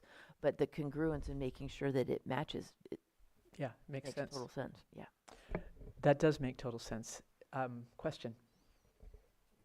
Yeah, comment or question? So I have the same question. So it sounded, and I might, you can clarify that for me, a one-way street. Like, for example, we can only expand where there are already current services, but it could be both ways. So in other words, we could expand service. So like in the Rivieras, we have a water district. So we have these community growth boundaries. We might have to expand our water district to add on to that. So it wouldn't be, we can never do that. It really needs to like go both ways. Congruence, that they yeah. have to, work together to make a plan. The point of the community growth boundary amendments is to show where the community thinks is appropriate for growth in the future. It doesn't mean that the main line will be extended that way yet. It may not happen, but it's that community's vision getting passed to the special districts or any other municipal districts that are looking for modifications. The sphere of influence reviews are regular, so it's a good opportunity for those districts to take a look and see what the community has said as far as where they'd like to see growth in the future. Any other comments from the G.P.A.C? Yes. Pause. The pause was use the word, shall rather than should. It does make it sound like if we're a community. Yeah, speak into the mic a little bit here. I think we're having trouble hearing you. It does kind of sound like she was saying that if we've decided we want to expand out into this area, we can't unless there's already pre-existing capacity that can be tapped into. That's how I heard it. Whereas congruent would mean we can walk together, Correct. kind of a. Yeah. Would the G.P.A.C like to see it modified to encourage collaborative? No, that's not going to work. Because the recommendation from the LAPAC is going to go to the board, and it will be the community's vision. However, perhaps it could be added as a policy that county special districts or local municipal advisory committees work with LAFCO regarding amendments to sphere of influences if necessary, so that LAFCO could hear from the community regarding any basis for their vision growing in a particular area. Yeah, changing the sphere of influence. I don't. Betsy's got her hand raised. As it stands right now, the areas, except for the little tiny pieces in Kelseyville, I'm not sure if they're already connected or if they would require a mainline extension or a modification of a sphere of influence of water district, but Lower Lake would not. Yeah, so it would be good to know. Let's call on Betsy. Thank you, Madam Chair. I want to address April's comment and Phil's affiliated comment. It doesn't restrict anything to the existing areas. It addresses the 5, 10, and 20-year long-term planning horizons, so that if we have a general plan objective of ensuring that we provide public health and safety services to the population centers that we refer to as our development groups or development boundaries, whatever we think is going to, whatever they think they're going to do in 5 years, should not prevent the expansion of the community growth boundary. It should just be congruent. You don't want to extend, development into any kind of a land use or zoned parcel for residential development, for example, if the water district is not planning on extending those water lines. If it's not, that's going to stop you from adding that potential growth section. It's intended to be mutually beneficial for all of the associated service providers. Great. Thank you, Betsy. All right. Any other questions or comments on this? I'd love to entertain a motion. Could it read maybe that the county should encourage congruence between community growth boundary amendments and ongoing sphere of influence reviews? Would that capture what Betsy's saying? Betsy, if you want to. Then it's just one sentence that. Yeah, Betsy, would that, let's have Maria read it again and just get Betsy to weigh in. Does this capture it? The county should encourage congruence between the community growth boundary amendments and ongoing sphere of influence reviews. For public health and safety services. Got it. Those are the minimum requirements. You cannot build an apartment building if you're not going to have water. Thank you, Betsy. And I do not like the word encourage. I want it to be required because it is required for major use permit approval. So we would recommend as the G.P.A.C. that the county require, go ahead and read it again, Maria. But if Betsy said it's already required, what are we doing? It's required in the application for a given project, but it's not a policy. So we're recommending a policy. Want to give it another go, Maria? The county should encourage. They're not counterproductive. That's all. The county should require congruence between the community growth boundary amendments and ongoing sphere of influence reviews for public and health safety standards. That's it. So moved. We have a motion. Do we have a second? Got it. We have a second. Any discussion? Any more discussion? A recommendation to the board, yeah. Any comments from the public?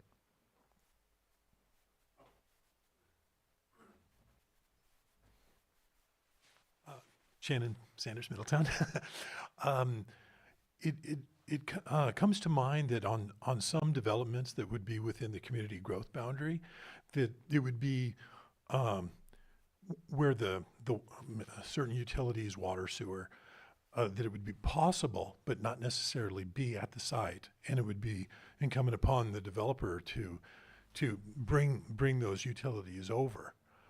So I was just a little confused. I didn't know the community growth boundary could only expand where those utilities are currently. That's not what we're saying. Is that not? We're saying we're encouraging that it be congruent. So in sorry, other it takes me a little while sometimes. Yeah, it's okay.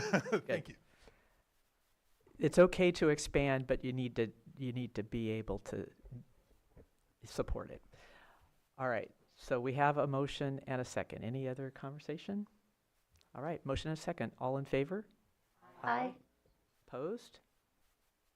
Motion carries. Avoid the conversion of agricultural lands was brought up, but not yet discussed. All right, so that's sort of the big one that we've heard over and over again is the agricultural land, converting agricultural land should be discouraged. Is that? And also we had mentioned not just ag land, it was also the wetland resource conservation areas. And I think the wording, you just have to be careful.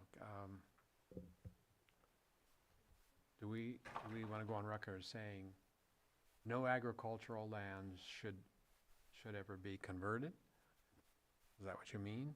Or do you mean that avoiding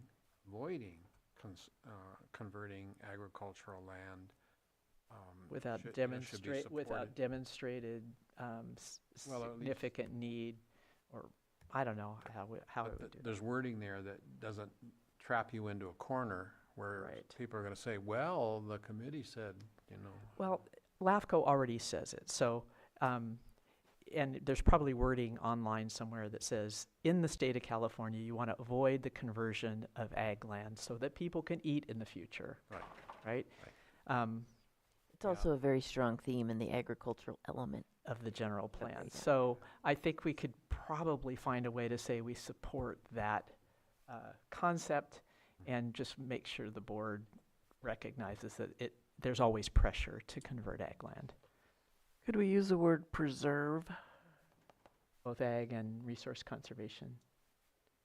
They probably all should be together. You want to preserve ag lands, resource conservation, and what was the other one? Wetlands?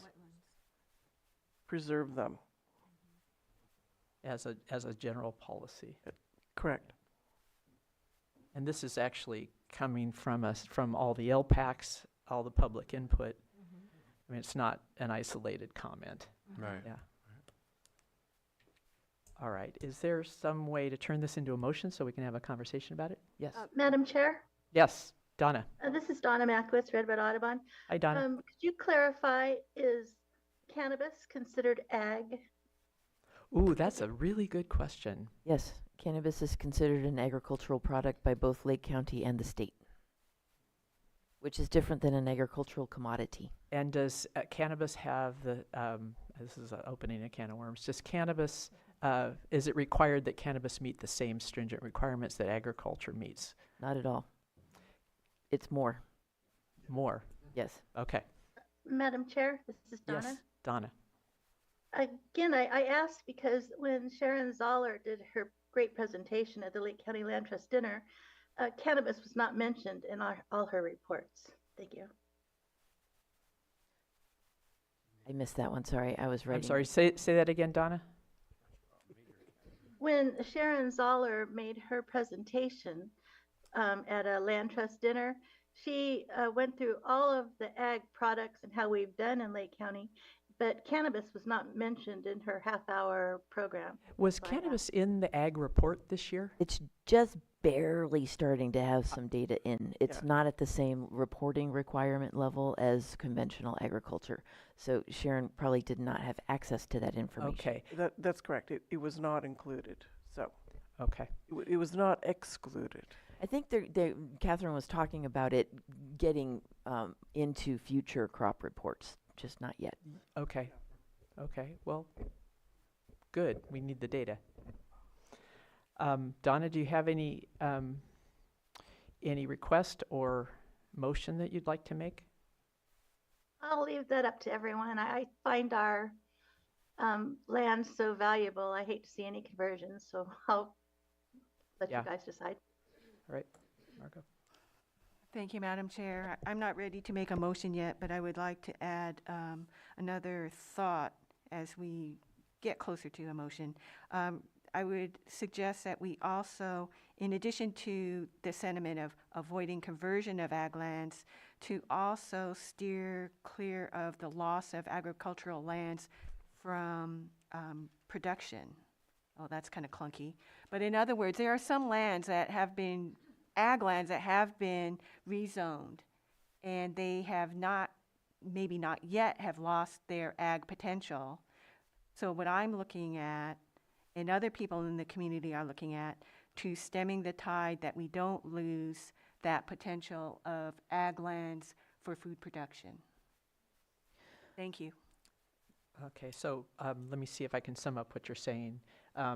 You're looking not just the preservation of existing ag lands, but to ensure that if we have lands that are either currently are ag or potential for ag food production, well, there's two things. One is some ag land is not in food production. Right. The second thing is some land was ag, maybe it was converted, but it hasn't been developed yet. So with the first issue, if it's not in food production, one policy might be to encourage food production. So the second one, the policy would be to encourage conversion back to ag if it's still, see, that's a thornier one. I wasn't quite getting there, but you know, we have some situations where zoning has been changed, or parcel zoning has been changed. So, I can speak to this one actually, because this has been an ongoing discussion. There are 3 parcels next to Lamson Airport that in the 2008 general plan, their designation was changed to industrial to support development of the airport. Mhm.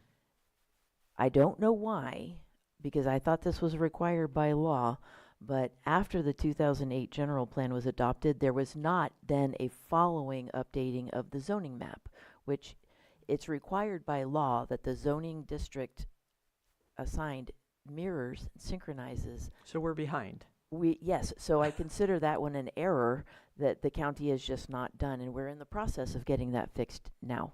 Okay. So, because it is considered a county oversight, not a mistake. Okay. And so for in those that those case, those yeah, that's just partials, a is that one-off. prime ag land out that we're talking about is now industrial?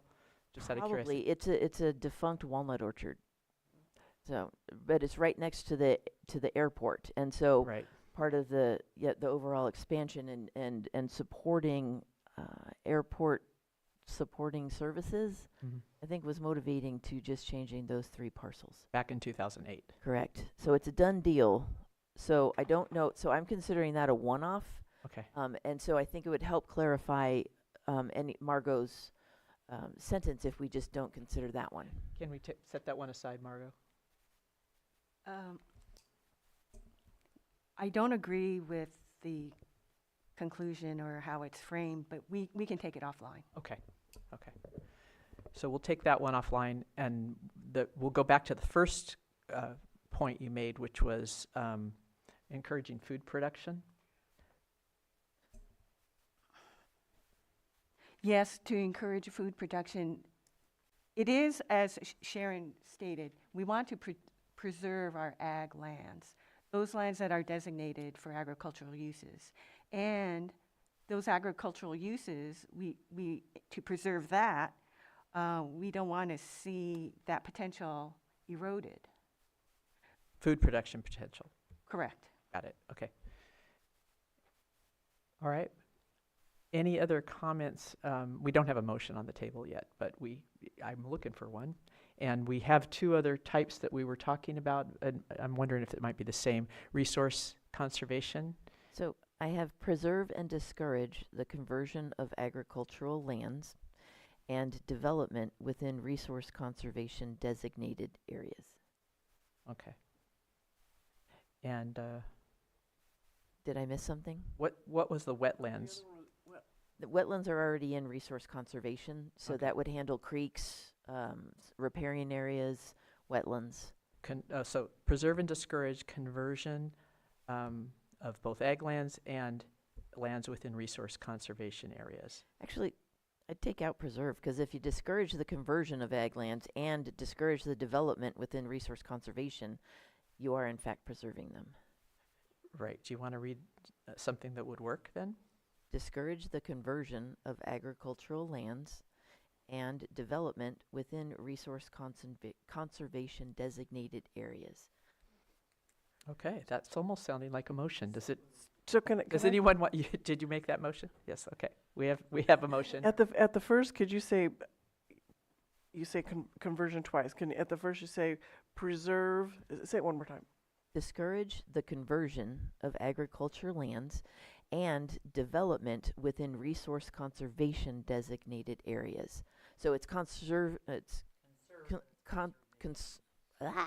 after 5. It's hard to make complete sentences. Conversion is used first, and then conservation is actually a term, land use designation, resource conservation. Okay. So that'll be capitalized to help also differentiate the 2. All right. So that is a motion. Do we have a second to that motion before we have conversation? Okay, I'll second. You'll second. Okay, let's open it for conversation from the G.P.A.C first.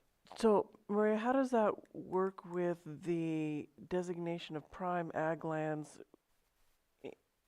Hasn't that been talked about in the cannabis committee? And are we talking about the same stuff, same land?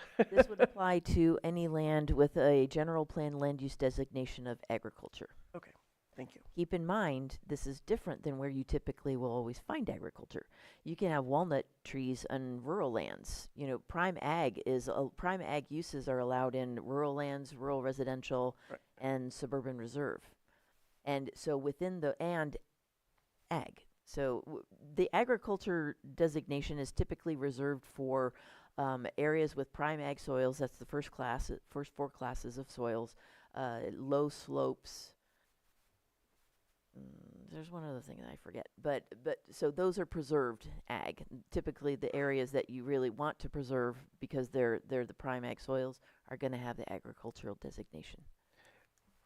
And so you're telling me that it also covers other areas, maybe hillsides where you may have a walnut orchard that may not be prime ag land. I'm just saying that confused this on the as it is written now, it does not affect rural lands or rural residential, because that we're talking about general plan land use designations, and those are different than agriculture land use designation. So another policy might be to encourage the preservation of open lands, right?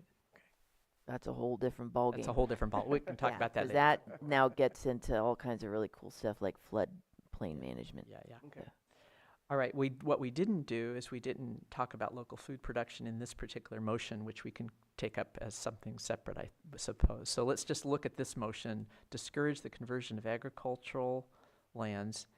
Is that what it says? And discourage the development within resource conservation areas. All right, we have a motion and a second to that. So any other conversation from the G.P.A.C? Madam Donna? Chair, this is Donna. Yeah. May I have the definition of resource conservation, and would that include serpentine and chaparral? Thank you.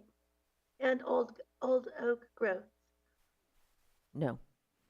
Oak groves are not designated resource conservation. Serpentine areas are not designated. We use a different map to determine where those are located. And chaparral is everywhere. So Yeah, no. so we would need a different policy motion or suggestion for those areas, Donna. That could be the next conversation. Thank you. Okay. All right, any other hands raised? No. Wes, we'll open it to the public for comment.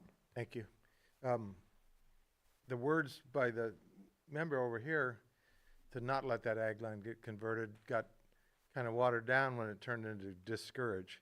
There's a big difference between saying we're not going to do this, and especially I wasn't aware that there was a designation of prime versus, you know, a walnut orchard somewhere.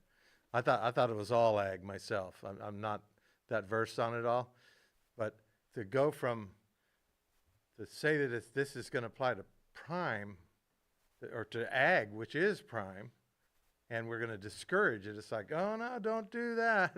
But oh well, okay. So do you have a suggestion? My suggestion is to go back with your original wording that you had said, that preserve, yeah. Or avoid conversion? Well, even avoid is you can mitigate avoidance. You know what I mean? Okay. But this being, especially I thought the words were pretty hard on some things, but you know, like the walnut orchard, but when it's a prime ag, if that's what the ag means, we've got the ag commissioner here. You know, if you needed a better definition of it, I think we should stay with the stronger wording. And it's sad to see, though, you know, coming here from Lower Lake on 20, right outside of Lower Lake, they're following another walnut orchard's going to the chainsaw, and it's a 13-acre for sale sign on it. That's because walnuts are selling for 39 cents. Yeah, but what's that going to be? You know, what are they trying to sell it for? And then behind my house, there's 100 acres out there that the gentleman has up for sale for, I think it's $1.5 million or something like that. But he has right in his ad that he's got it up for sale. It says, the county will work with you on rezoning this. Interesting. That's what it says. You know? Interesting. That's his problem. That's his words, you know. He might not be disclosing the truth, but just hate to see all that stuff go. Yeah, we're going to be happy to have those nuts in. So, Thank you. may I amend my second? I really would like preserve put back in there. Okay, if- so read, if I can may. you, can somebody read to me what you would approve as a second? Just in the beginning where you said, Preserve agricultural, okay, we'll make sure the first motion agrees with you. Preserve agricultural lands, comma, and discourage development within resource conservation designated areas. How's that? yeah, I'm happy with that. With resource conservation folks, are they happy with discourage, or just, would you say preserve and list the two? Can we just change it to preserve This is Donna. agricultural I lands and think resource preserve. conservation designated areas? That sounds like a good motion. I would like to amend my second if whoever firsted it would. Okay. Are we good? We have a motion and a second. Any other conversation? Well, again, just to make sure, I mean, the devil's in the details. Does preserve mean that we're saying that all existing ag land in Lake County shall never be converted to anything else? Is that what preserve means? We're Because encouraging someone the be able to board. come back on you when you do change a bit of it and say, oh, you're not preserving. Mhm. See, that's my fear. You don't want to back yourself into a legal corner where, I've never. you know, I And honestly always- think the Board of Supervisors is very well aware of this issue. And if Yeah. we say preserve ag land and they do it, that will be a statement they're making. And Maria, may I ask you that someone could come and petition the Planning Commission for a change in designation. Is that correct? We do have projects for general plan amendments as well as rezones. That's right. So, However, the department would not support anyone trying to rezone an area that is wetland or resource That's already conservation. true. Yeah, that's we just wouldn't even. We're just, I mean, we're putting an exclamation point on this, but this You're- is already but true. You're expressing a priority to the board. Yeah, this is already something that okay. Yeah. people have to go through Not if they gonna want to be shocking Okay. to them. Yeah. All right. Any other board? Okay. Come on up. Members of the public? Hi, Julia Carrera, Upper Lake. I'm just confused, and maybe it's after 5, and that's why. But we have different ag designations, and in those different ag designations, there's ag preserve, there's prime ag, and then there's different levels of soils in those ags. And then we have a chart, I think it's called Appendix A, that allows energy projects, distilleries on prime ag land, on ag preserved land, and how does this align with that? I like the idea that none of that would be allowed. We have a food security issue worldwide that we need to seriously consider and put policies in place to make sure that we feed our community. I might be so- able to provide a little background on this because I remember when this came to the Board of Supervisors, and when it did, there were petitions to allow some commercial uses on ag land, like tasting rooms and things like that. And I think the Farm Bureau wanted a certain square footage. The board at the time doubled that square footage and was allowing commercial uses because they were trying to encourage local economy. And I personally voted against that because of the ag issue that we're now facing, which is food production for the future. And I think some ag lands took advantage of that, but not a lot. I don't think you saw a lot of commercial development on ag land here. But it was kind of a statement made by the board, which is why you're seeing it in some of those documents.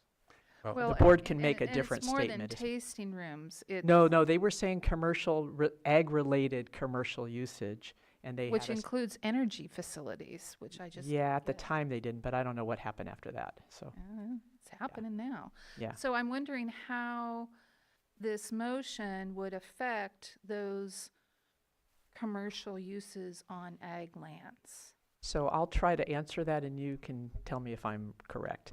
We are making a recommendation to the board that they come up with new policies. And we're saying one of the things that we suggest is the preservation of ag land for lots of reasons, including local food security. The board will then decide whether it needs to amend any of its past practices or if it's fine with the way things are. Thank you. I'm clear. I appreciate that. Was that right, Maria? Do you have any I corrections? think she makes a pretty good point in that this policy, this recommendation is rather ambiguous.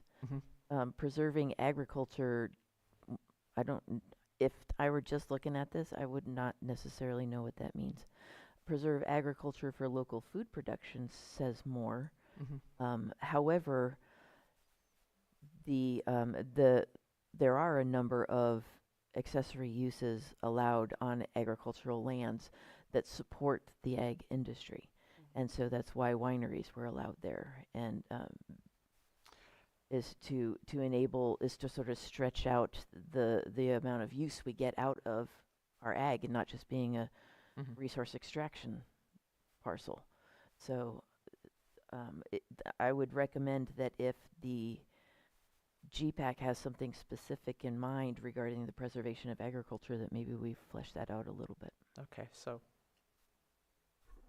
Madam Chair, I would like to amend my motion to include preserve agriculture for food production and resource conservation land use designation areas.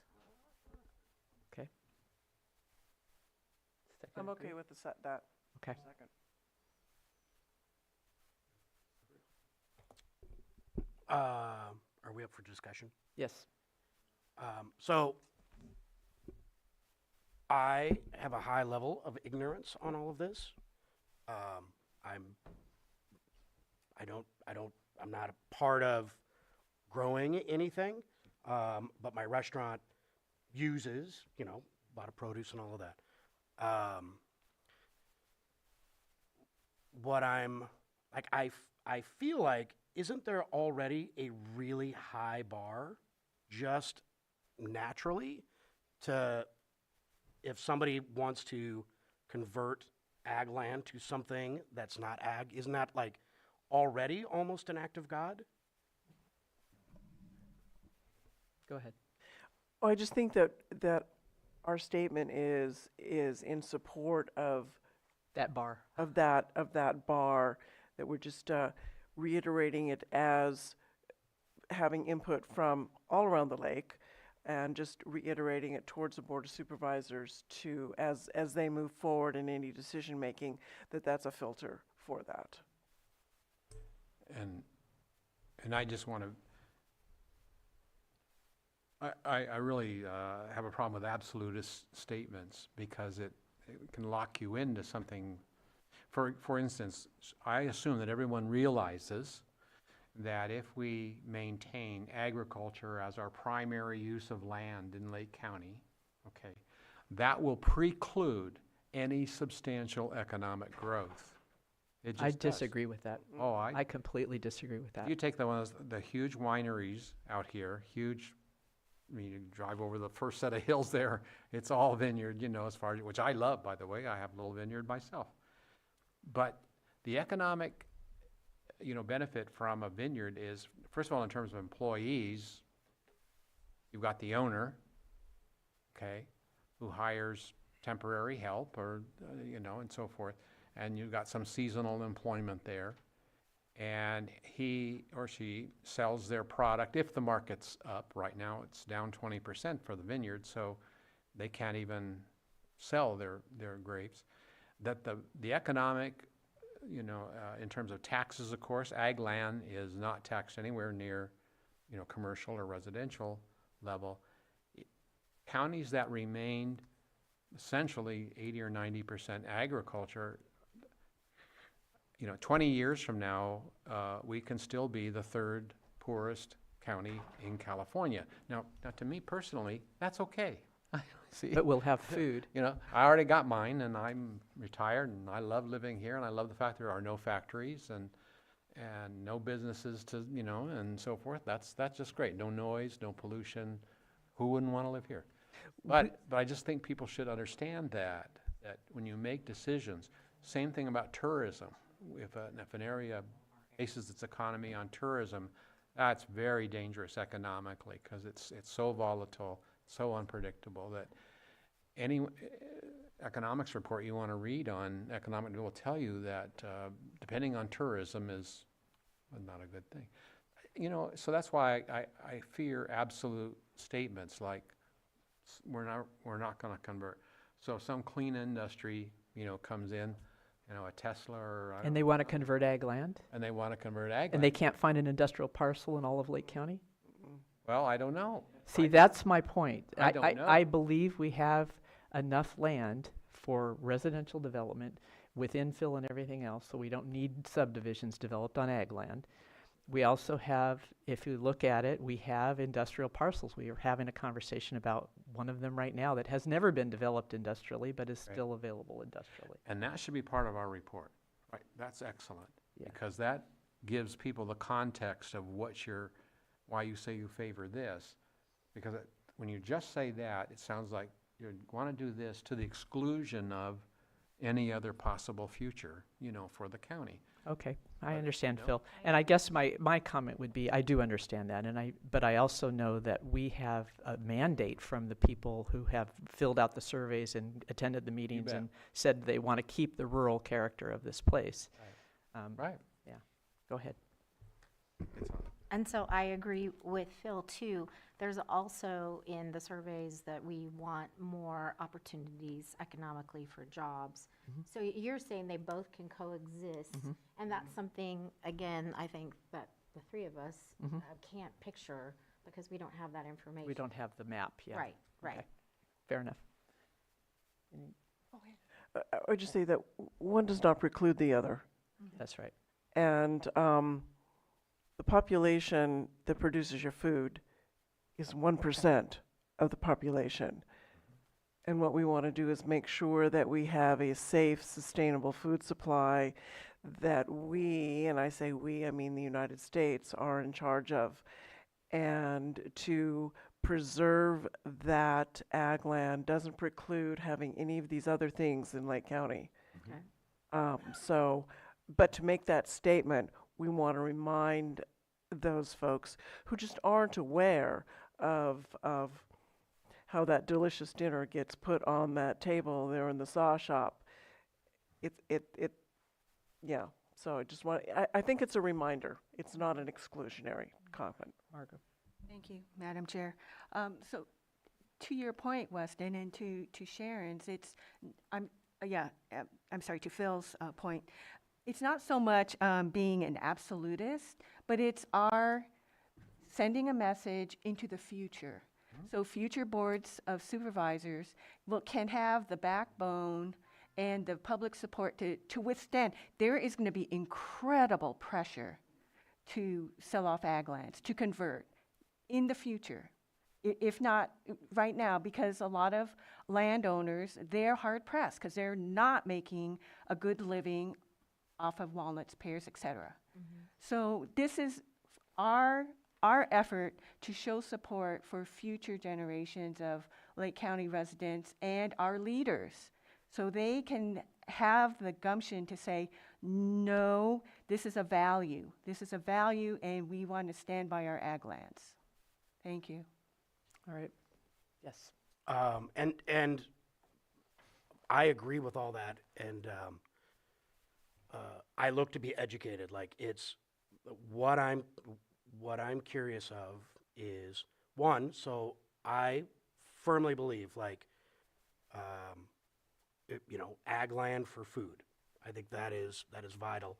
How much of our ag land is currently used for food? How many gardens are? There's a report, you can look that. There's good. actually an ag report. Good. It doesn't include cannabis, But apparently. is it, and what's that percentage? Like, is it yes? Part of our discussion part of our discussion in the Lower Lake action was the commercial designated areas that are currently bare land. So the Tesla could come and build on those industrial commercial areas that currently stand vacant. There was more of those than there was housing in the Lower Lake area. So and you're right, we need to make that more apparent, that those are available. And again, this is a recommendation, not a rule. We don't have that power. Exactly. We're talking about taking the recommendation before us and couching it in the context so that the readers, our future board of supervisors or citizens, read it within a context.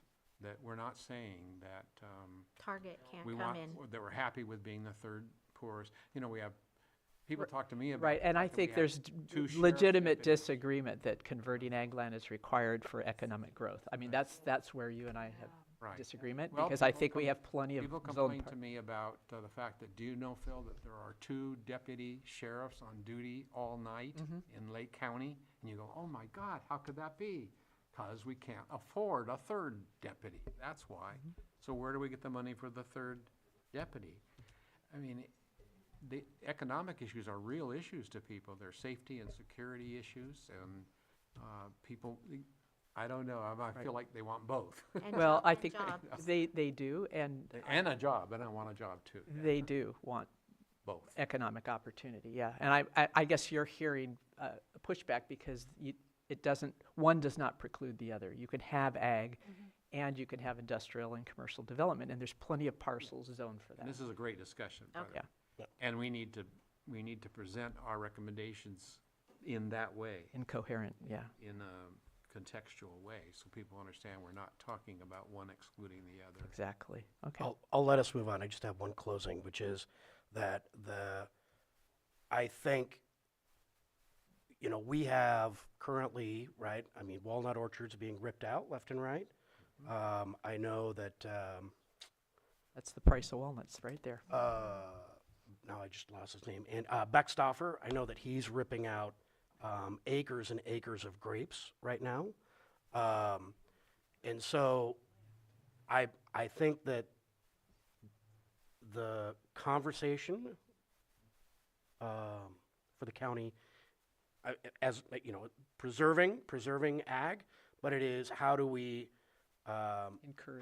encourage and make it more profitable and sustainable for farmers to be able to grow food.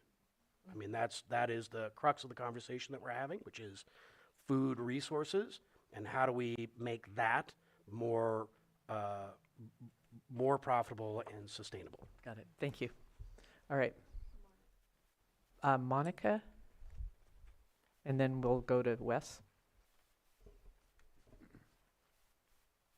No hand up? Okay, Wes. Yes, and again, I'm up here lobbying about the preserve. And because all we were talking about is preserving the zoning of the land of the prime. We're not talking about the hillsides where they grow grapes. Yeah, you could call grape a food if you want, but where they grow grapes up there in all that andesite, and the only thing that'll grow up there is grapes or manzanita. You're not going to grow vegetables. There ain't no way, no how is a vegetable farm ever going to be on a lot of this land that's out here. Where the walnuts were, you're not going to grow vegetables there for probably 5 years because of the acid that's in the walnut. It's just not going to grow. They won't grow underneath those trees. But the flat land, which is the prime ag land, there is walnuts growing on some of those. You know, there's stuff like that out there. We need to preserve that land. That's the land that needs to be preserved. Thank you. And that's where the food's going to come from. And you guys don't all have to agree to vote on this. You know, it doesn't have to be everybody in agreement. And I would like to see you guys vote on this to use the word preserve. Thank you. Thank you, Wes. All right, any other comments from the public? Yes, can you hear me? We have Monica now. Hi, Monica. Hi, thank you. And again, maybe it's because it's after 5, but I am totally lost in this conversation in regard to agriculture, because it sounds like we've now taken agriculture and brought it down to being equal to just food production. I want to go back to a couple comments that Maria said, that again, there are certain parcels that are zoned ag, and then there are other parcels that have ag on them, but are not necessarily zoned ag. So to Weston's comments about Beckstoffer's property and walnuts that are coming out, a lot of those, or many of those also may be on rural lands rather than on actual agricultural lands. And of course, for food production, you have different soils going back to the 4 maps of soils that we have. Some are prime soils that are really, really great for food production, but other soils are good for production of other ag products. The soil that I am currently in ag, I grow grapes. I'm on an agricultural parcel, but my agricultural parcel would suck for producing food. It does very well for producing, it's a rocky riverbed soil, volcanic. It does really great for producing wonderful Cabernet and Cabernet Franc, but not tomatoes. Monica, do you have a suggestion for the G.P.A.C recommendation? Yes, to focus on ag as agricultural parcels that may produce food, grapes, walnuts, or other ag products, including cannabis, which again, cannabis is not by itself a particular land use designation, it is a product. So that we focus on agricultural generally as a whole. Focusing on food production is on certain prime ag soils, not necessarily on all. Got it. So I guess I would just like to kind of bring this group. I would hate to see only the preservation of ag for food when we have other agricultural products over the years, and they do change over time.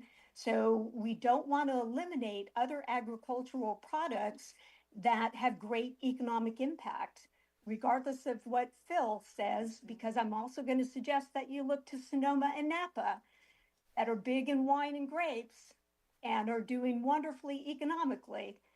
So I'll close with that. Thanks, Thank Monica. you. Can I get somebody to summarize the current motion on the table? You wrote it down. Preserve agriculture land use designation areas for food production and resource conservation land use designated areas. Do we want to eliminate the food? Primarily for? I just, One thing you It's might your wanna motion. You can also say- know is the board doesn't have any purview over what gets grown on agricultural Exactly. land. So to tell them that you want it for local food production is going to be problematic because they have no authority. for Yeah, that. We have no nexus to require. So it, if we except drop for that cannabis. phrase, it would say preserve. Preserve agriculture and resource conservation land use designated areas. Okay. All right.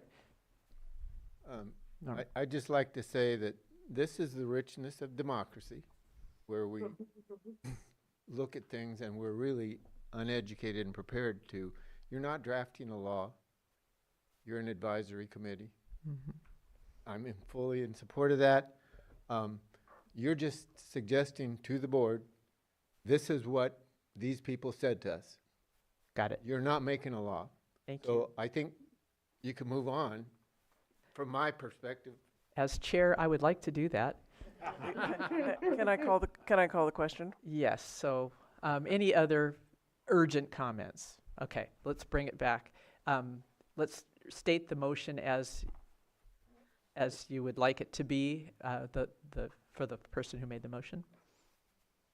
Preserve agriculture and resource conservation land use designated areas. Got it. Is the second agree?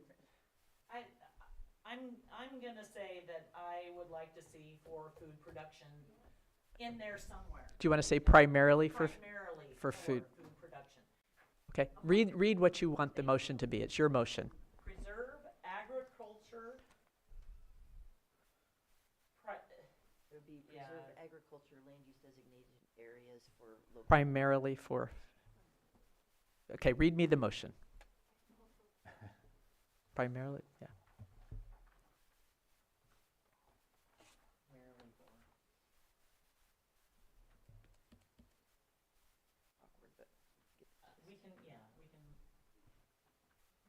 We've talked about this now for almost a half an hour. Production, you want stuff that we're gonna grow here and eat locally, Mm-mm. not walnuts Mm-mm. or Not grapes. local. No. No, we don't have to go, let's not go there yet. I think once we get hungry, we'll make it primarily local. Already there. Or food production. And again, pardon my anal retentiveness for words. Well, you need to talk to the person making the motion. Okay, so what's food? Yeah. Are grapes food? Yes. When I go eat at Sasha, I like a nice bottle. Me too. Okay, so please read me the motion. I've been like the cab she made. Preserve agricultural land use development. I'm sorry. Preserve agriculture. I have never had someone tell me they can't hear me. Sorry. Norm can hear me across the highway. Preserve agricultural land use designation areas primarily for food production and preserve resource conservation land use designation areas. That's the motion. Does the second agree? Yes. Now, I don't want to open up anything else. When you say, what is not, if you're using it for growing stuff, what is not for food production? What is not food production? Cannabis. It's a consumable like wine. Yeah. Okay, and I people don't do wanna eat get- it, I guess, get into- yeah. in that. Okay. But again, this is just a recommendation Okay. for one Correct. small piece. Let's move, Right, so yes. as chair, let's just say that we're running out of time here. Okay. So let's take the question as it is. Yes. We've had enough conversation, I do believe, unless there's something urgent you need to say. You can object or All right. abstain or. So we have a motion and a second. All in favor? Aye. Opposed? Motion carries. Thank you. I would All just right. like to make a post-comment, Yep. which is, and I'm. Move the this mic will- this toward is in the future when we get down to editing this report that we're going to do, this great report, is that we preface this with a statement about that Lake County has enough land to preserve a variety of uses, including, industrial, residential, Right. recreational, Okay. and agricultural. It's just that we would like the existing agricultural land to be preserved and those other activities to go on Fair other enough. land. But without that context, you get into this, Yeah. Yeah. Yeah, got it. Are there any more open questions? I'll turn it to the G.P.A.C. Of things that we've talked about that we felt needed a conversation and a recommendation. I have a clarifying question. Yes. So we started the agenda saying that we were going to talk about mapping amendments. We talked about housing and walkable neighborhoods to amenities. We talked about community growth boundaries and our LAPAC comments. So our discussion today has seemed to me to be a little more broad. This isn't confining down to the LAPACs where they wanted to do different kinds of zoning, right? The G.P.A.C recommendations are not intended to affect LAPAC recommendations. Perfect, that's what I wanted to hear. Thank you. Thank you for asking. Yes. Was not there one or two that we were going to consider later? Of the LAPAC recommendations? Yes. That was all discussion prior to deciding you wanted a bird's eye view, kind of holistic, But county-wide. there was one particular piece of property in, or a recommendation in the Kelseyville that we were going to go back because we deferred. That was the ag land piece? The ag land piece, that we deferred the decision. I think that is actually covered in this last recommendation Okay. as a county-wide priority. Okay. Yeah, I think Thank you. I would agree. All right. Are we done? Unless Yes, y'all have Margot. more. And then we have one last slide for next steps, just so you kind of have an idea of where we're going from here. Okay. Since this is probably the last meeting we'll have before drafting begins on the general plan. I wanted to bring to G.P.A.C's attention a suggestion from Betsy Kahn and some other G.P.A.C members, is that we build into the general plan the language and the expectation that there'll be checkpoints, progress reports at regular intervals to the Board of Supervisors. So we should plant that seed now as the drafts, start churning, coming out. Thank you. Thank you. I'm not clear on what that meant. Could you, it's after 5. Okay, so we're coming up with great ideas, great recommendations, but this is all going to be a paperweight unless it gets converted into an implementation plan with milestones, target dates, a responsible party, responsible person, and regular reports to the Board of Supervisors. So that's what we want to bake in. You mean after the general plan is approved? Correct, correct. Yeah, but those are all actually part of each element in the general plan. It identifies implementations, which is how we're going to roll out what the priorities are, as well as assigning responsible departments, general timelines, like this year, 2 to 5, that kind of a thing. Right, and I've read our current general plan and the local area plans, and they have great ideas, but as far as implementation plans, they are lacking because they don't have target dates, and so it's very easy for them to be forgotten. Or even if they did, they were not. So if the G.P.A.C would like to add a priority that implementation plans in Lake County 2050 include responsible departments and identified timelines, that could be a recommendation sure. we would make. Yeah. Very good. Do you want to do that today, or you want to wait until we start going? We're going to have many. We're 2 at having least. 2 more official meetings, but we seem to have multiple sessions of each. And when we have a meeting, it turns into 2 meetings. Part A and Part So that's 4 meetings. Part C and D. You're Kelly's willing to camp wait is on not that? part of tonight's I discussion. can wait on that too, but wordsmith that one. Yeah, thank you for bringing it up. Okay. Next steps then? Everybody good with this? All right. Is that a Tanya thing? Are we handing that over to you? Oh, wait, did we want to take action on that or talk about it later? I missed. We said we would talk about it. Oh, great. When we do like policies. Yes, exactly. Awesome. Yeah. Yeah, I'm happy to share an overview here of next steps. The immediate next step is that the Board of Supervisors will be meeting, discussing the general plan at their meeting on March 11th. They'll be looking at the LAPAC recommendations on the land use map and boundary changes along with these recommendations from the G.P.A.C. And then in the longer term, we are working on preparing the draft general plan. We're in that phase of the project. And so that work the preparation of the draft general plan will extend through this coming winter. We'll also be concurrently working on the environmental impact report, with that being, our work on the draft general plan goes through the fall. The environmental impact report analysis goes through the winter, and that all is leading up to public review of the draft general plan and environmental impact report starting in the spring, and going and with an adoption anticipated in fall of next year. And this just shows the full list of meetings as they have been, anticipated for the G.P.A.C at the start of the project. So those last 2 meetings that we are planning are to review the countywide elements in one meeting and the planning area elements in another meeting. And those would happen after the draft general plan is released in the kind of winter, spring timeframe. Great. Does that tower still exist, that picture? Oh, no. No? Okay.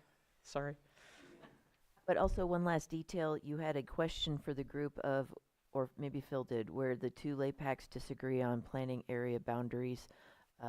Does the G.P.A.C want to review and actually take positions on them?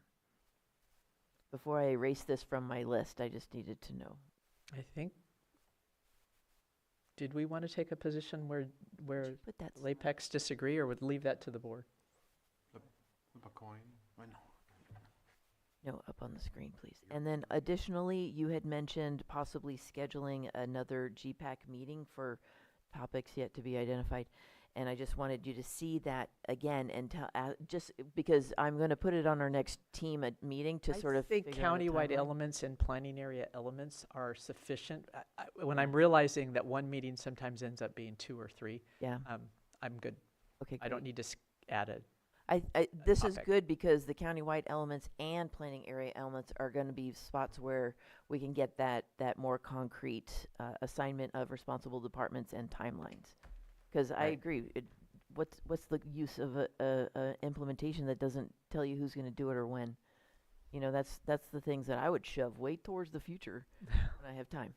Yeah. So that's a good idea. Unless your name's on the list for Unless solving unless that. it's stuck with me. Yeah, got it. Okay, good. Any comments on next steps? Yes. I'm sorry to bring this up, but when be I sorry. when I agreed to take one of the concerns off the table for now, I didn't know there was going to be a report to Board of Supervisors on March 11th. Mhm. That doesn't give a lot of time for a resolution of my concern. So Do you want to bring it up now and see if we can solve it? yeah, or at least get some high-level agreement on next steps. So here's my concern. There is a suspected error from the general plan update in 2008 where lands that are currently zoned as agriculture were supposedly rezoned to industrial, right? So this is 2000. Their land use 2008. designation was changed. Yeah, they weren't rezoned. Right, but, you know, now I'm saying, well, it's still zone ag. Maybe that doesn't make sense to change that designation, and we as G.P.A.C take another look at that. I took a look at what's in our the local area plan for Kelseyville, and there are a number of policy issues and criteria that that change violates, and it doesn't make sense. Also, there's a curious note for those 3 parcels that are next to Lamson Field, and it says that, well, this is non-residential. These are non-residential parcels, but it might be a good candidate for housing. And it's like, wait a minute, these are supposedly zoned industrial. How do we get from industrial to residential? Let me ask Maria a question. Can we take this, I mean, I'm sort of at the point where I'm not sure I'm focused on it anymore. Can we take this off the Board of Supervisors radar for the March 11th meeting so the G.P.A.C has an opportunity to, if there is any reason to weigh in on this? It's which I'm not sure going there is. before the board. It's Okay. considered a 2008 general plan decision and an error that it has not been rezoned to this point. So it's not going to the board on March 11th? Correct. It is not part of Lake County 2050. It's considered part of the approved 2008 general plan. Okay. So it sounds like you're wanting it to be corrected in Lake County 2050? To correct it would be to rezone it to industrial, as far as the department position is, because it is actually against state law that it has not been rezoned to this date. Okay, so there's a problem. Okay, well, just to be thorough, it would be helpful to see that documentation that led to that decision that it would be zoned or rezoned to industrial, what the rationale was. I would be opposed to using meeting time to do that. It's too small an issue. We're not an investigative body or an authoritative body. Yeah, turn on your mic. And Sorry. It sounds like we could take it as an issue of concern of one of the G.P.A.C members. Off record. Take it offline Yeah. and get the documentation or whatever. Yeah. And it sounds like there may be a county mistake. So The county mistake is not to rezone it. Well, as far as I understand, but I'd be happy to see if we can find a staff report. yeah, what I'm was not even sure if what- it exists. I do remember the 2008 general plan was a lot like this, where there was a lot of conversation. Right. And this one sounds like the decision was made somewhere along the way. Right. So I but don't it- know that this G.P.A.C has the authority to reconsider an approved decision. Right. So we just need to see that the decision was made. And I'll be happy to take a look and see if I can find that. It maybe it would be, it's not going to be in CDD. I don't have that good of a bookkeeping history going back that far. But administrative office will have the agenda packet. So that We could probably even watch the movie if we wanted. Margot can. Another way to look at this situation is that requests are coming to various county entities, and they're coming to G.P.A.C for consideration. These are requests to changes. So just as that request that didn't get processed fully, it could be another request to say, well, you didn't get rezoned industrial as it was supposedly approved at one time. Well, what about another request to have it rezoned ag? I'm not sure I understand. Oh, okay. Requests come to. No, this is a place where lots of people want their land use changed. We know. Actually, it goes to the LAPAC. Yeah, that goes to the LAPAC. So an individual parcel land use designation amendment should go to the LAPAC. Okay, not here. For their Okay. consideration and then referral on for informational. Got it. purposes only But to the your GPAC. point too was this is not going before the board on March 11th. No, it's considered part of the 2008 general plan. Got it. Okay. All right. Okay. Does that satisfy you for now? We can. For now, thank you. We have to do a little research. I'm not gonna. I say you, not me. One of us is going to have to do some research. All right. With that, we'll. Anything else, Maria, before I adjourn the meeting? Thank you, everybody, for your time. Meeting is adjourned. The two-part meeting is adjourned. Yeah. Session 2. Thank you, everybody.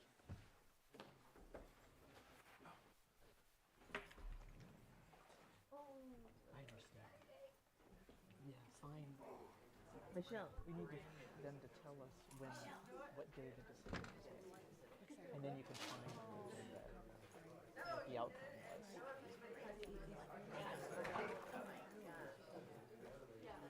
Well, it sounds like a big mistake.